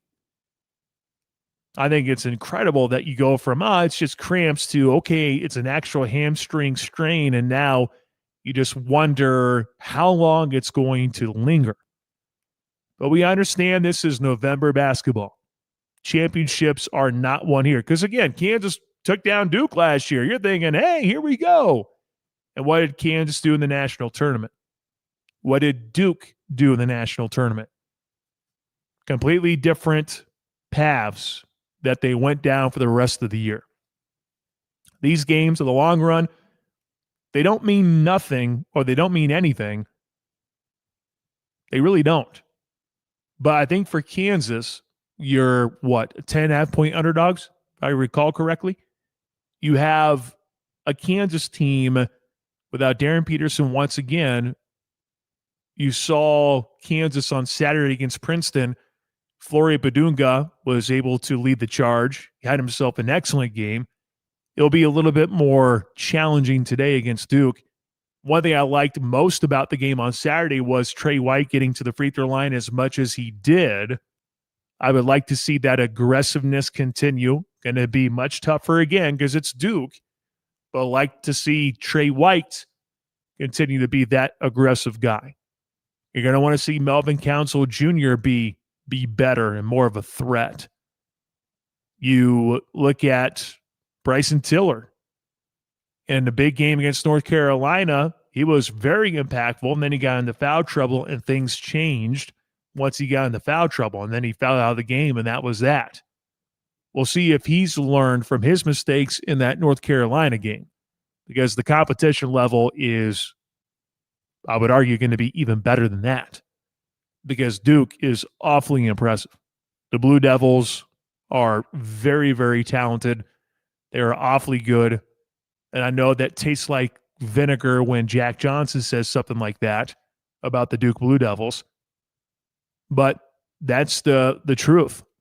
Duke is favored by 10.5 for a reason, because Kansas doesn't have Darren Peterson, and the Blue Devils are pretty damn good. If Darren Peterson was a part of this game, I almost wonder if it would still be in favor of Duke. In all honesty, I wouldn't be surprised if it goes from 10.5 in favor of Duke to probably 2.5, 1.5 in favor of the Blue Devils, if I'm being quite honest. Although Darren Peterson would swing a lot in your favor, but I still think Duke is a very talented team. It's a perfect opportunity for this Kansas roster to find guys who are wanting to step up. Who's going to step up and rise to the occasion? Who's going to be that way? And also, can we see this team compete against a top 5 team like Duke? Can this team still find a way to compete even without Darren Peterson? If it ends up being a 5-point loss without Darren Peterson, okay. Now you got something. If it ends up being a blowout by 20 plus, then okay, well, we expected Duke to just kick the teeth there of Kansas. But this is an opportunity for Kansas to go out there and see the guys not named Darren Peterson get more experience with the hopes of it benefiting them in the long run. Jack, Duke, and Kansas, no Darren Peterson. So what do you think is going to happen here for tonight with Kansas and Duke? Well, it's a good test for this Kansas team without their best player, and we know that Bill Self's going to slow play it a little bit. But obviously, you've got all the talent in the world on Duke's side. They've got, I mean, if you want to put pressure on a November game, you certainly can. Duke has all of it in this game. And, you know, not that you want to make excuses for losses, and I don't believe Bill Self will. If they get crunched tonight, I mean, he's going to talk about how poorly they played and every single aspect Soft. of this one. But the reality is, the reality of this one is he's still expecting to win this game. This team is expecting to win this game. And the way you're going to have to do it is really muddy this game up, out physical Duke. You're not going to win a shootout against them. You just don't have enough scores out there. So I would imagine even against the tall trees that Duke has in the post, the goal will be to try to get as close to, the paint as you can, play through Flory Badunga, slash near the goal, right? That's Trey White's best attribute as a scorer. And then you're going to need a couple of guys like Bryson Tiller and Cole Rosario and Jaden Dawson to knock down some outside shots. But it's a really good test for them. They've got a good test next week as well, where they got to play 3 games in 3 days. So I would doubt that Darren Peterson's playing in the Players Era tournament. The goal, I guess, should be to get him back for the game against UConn on December 6th. So that would be more than a few weeks off. But it gives another chance for this team to have somebody step up, because Darren Peterson can do a lot for this team. He can lead them in a deep run in March, but he can't be the only guy. And you certainly can't win a championship on the back of one player. Multiple guys are going to need to improve, and this is a great test for them. I mean, they really should go in playing free and easy, knowing that everybody's expecting them to lose by 15-plus points, because that's how good Duke is, and that's where this team is at without Darren Peterson. So I'm curious what level of intensity and energy we're going to see early on. But we know if we don't see much, Duke's going to be able to run him out of the gym. Without question. Yeah, Kansas is going to have that energy right off the bat with this group. No Darren Peterson. I don't want to see the offense look completely stagnant, although there's a good chance of it happening that way, to where the offense might be just standing around, players standing around, not knowing what to do.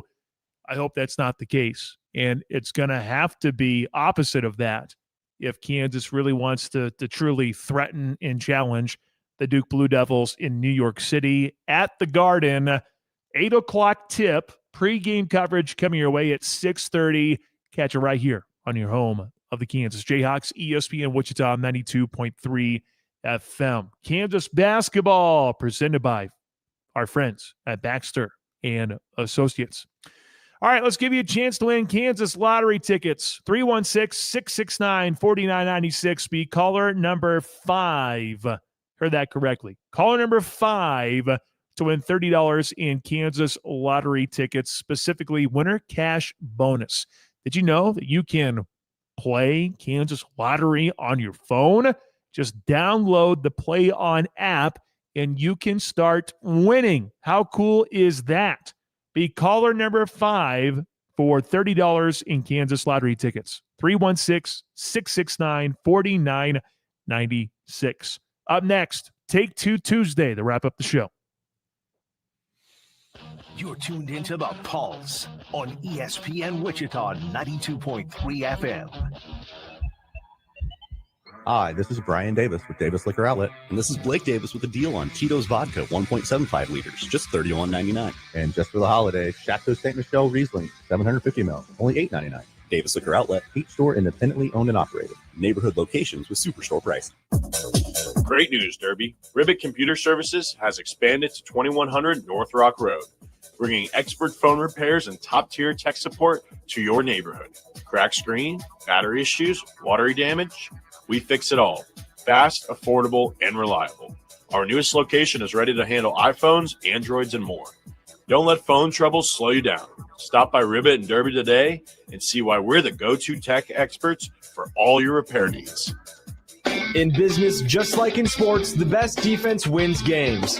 That's where Conradi Insurance comes in, delivering elite risk management and employee benefits to companies across the greater Wichita area. As the largest family-owned independent insurance agency in Wichita, we don't just talk the talk, we protect Kansas businesses like they're part of our team. Conradi Insurance, built for business, rooted in community, always playing to win. Visit ConradiInsurance.com to get in the game. Every day is a great day at the Fairfield Inn & Suites, Wichita downtown. With over 1,000 Fairfields worldwide, they rank in the top 20% for cleanliness and service. Located at Kellogg and Main in the Waterwalk District, they are centrally located. Providing exceptional service is their thing.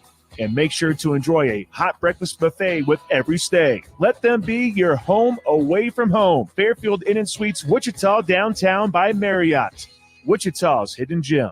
Kansas football on ESPN Wichita is presented by Farha Roofing. Farha, we rise above the rest. Call Farha Roofing today for a free consultation. By Baxter & Associates, time well spent, money well invested. Visit them at money-planning.com. By Twin Peaks, happy hour, baseball, football, UFC, and the made-from-scratch menu. All of that with the best scenic views. The best seats are at Twin Peaks. Twin Peaks, eats, drinks, scenic views. And by Four Seasons RV, where the fun begins. Check out their inventory at fourseasonsrv.com.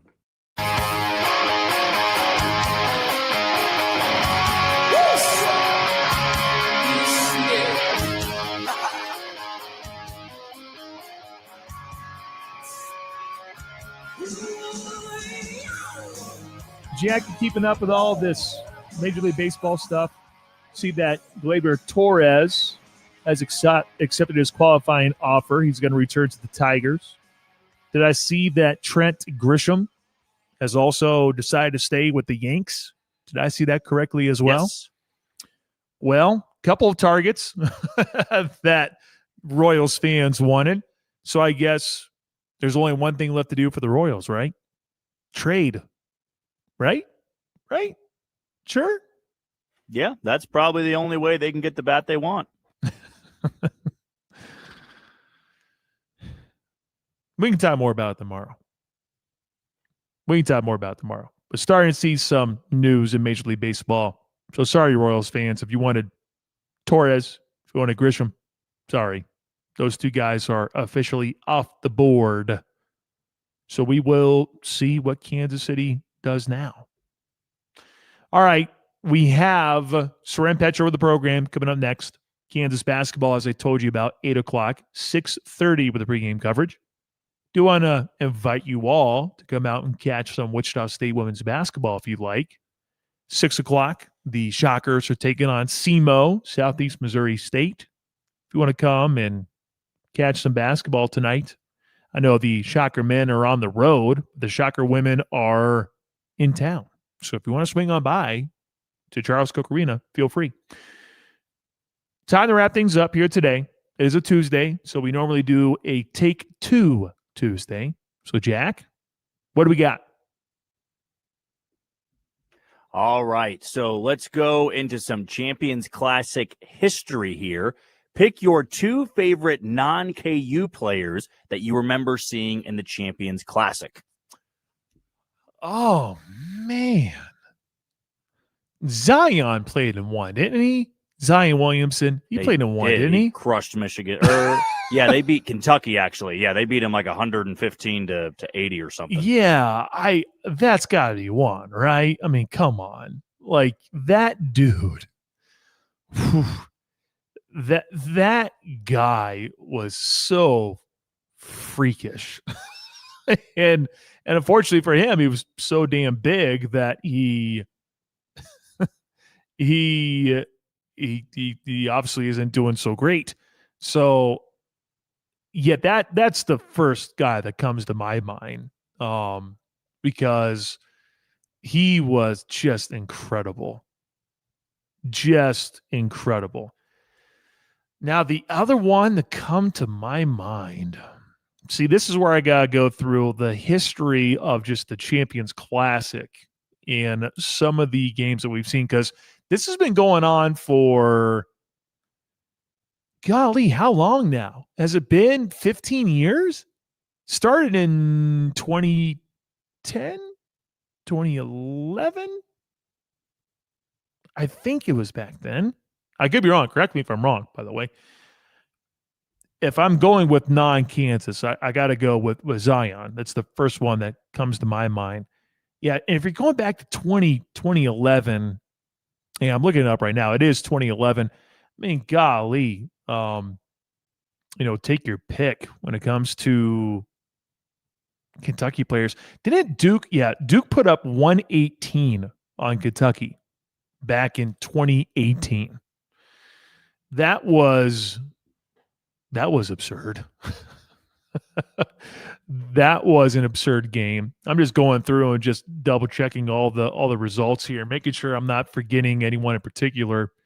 Yeah, that 118 point performance was pretty darn good. Not going to lie. That was pretty darn good. Notice how I'm not going to pick anyone from Michigan State. I feel like, I don't know, it's just been meh to me. And then, just take a look at anyone for Kentucky basketball. I feel like I got to go somewhere with that. If I can't go Kansas, and if I already picked one guy from Duke, let me try to balance it out. See, here's the thing. Everything just kind of blends in together with Kentucky. That 2018 team was pretty damn good too. You had Tyler Harrow who played on that. Yeah, PJ Washington was a part of that. That Kentucky team was just so damn balanced.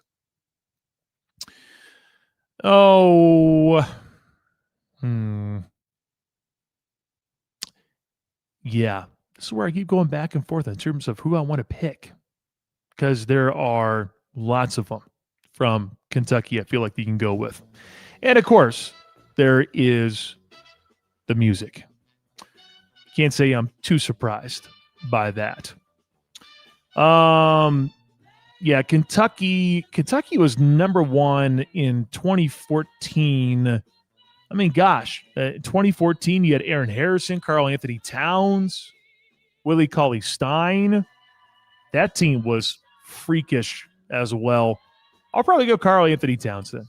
I'll round it out by doing that, because back then, in 2014, they ended up steamrolling Kansas that year, 72-40. And we all thought, wow, Kentucky's going to go on to win the national championship. They went 38-1. Pretty good. All right, we're done for the day. Thank you so much for listening. Hope you have a wonderful evening. For producer Jack Johnson, I'm Pat Strathman saying so long, Wichita. See you tomorrow at 2 o'clock.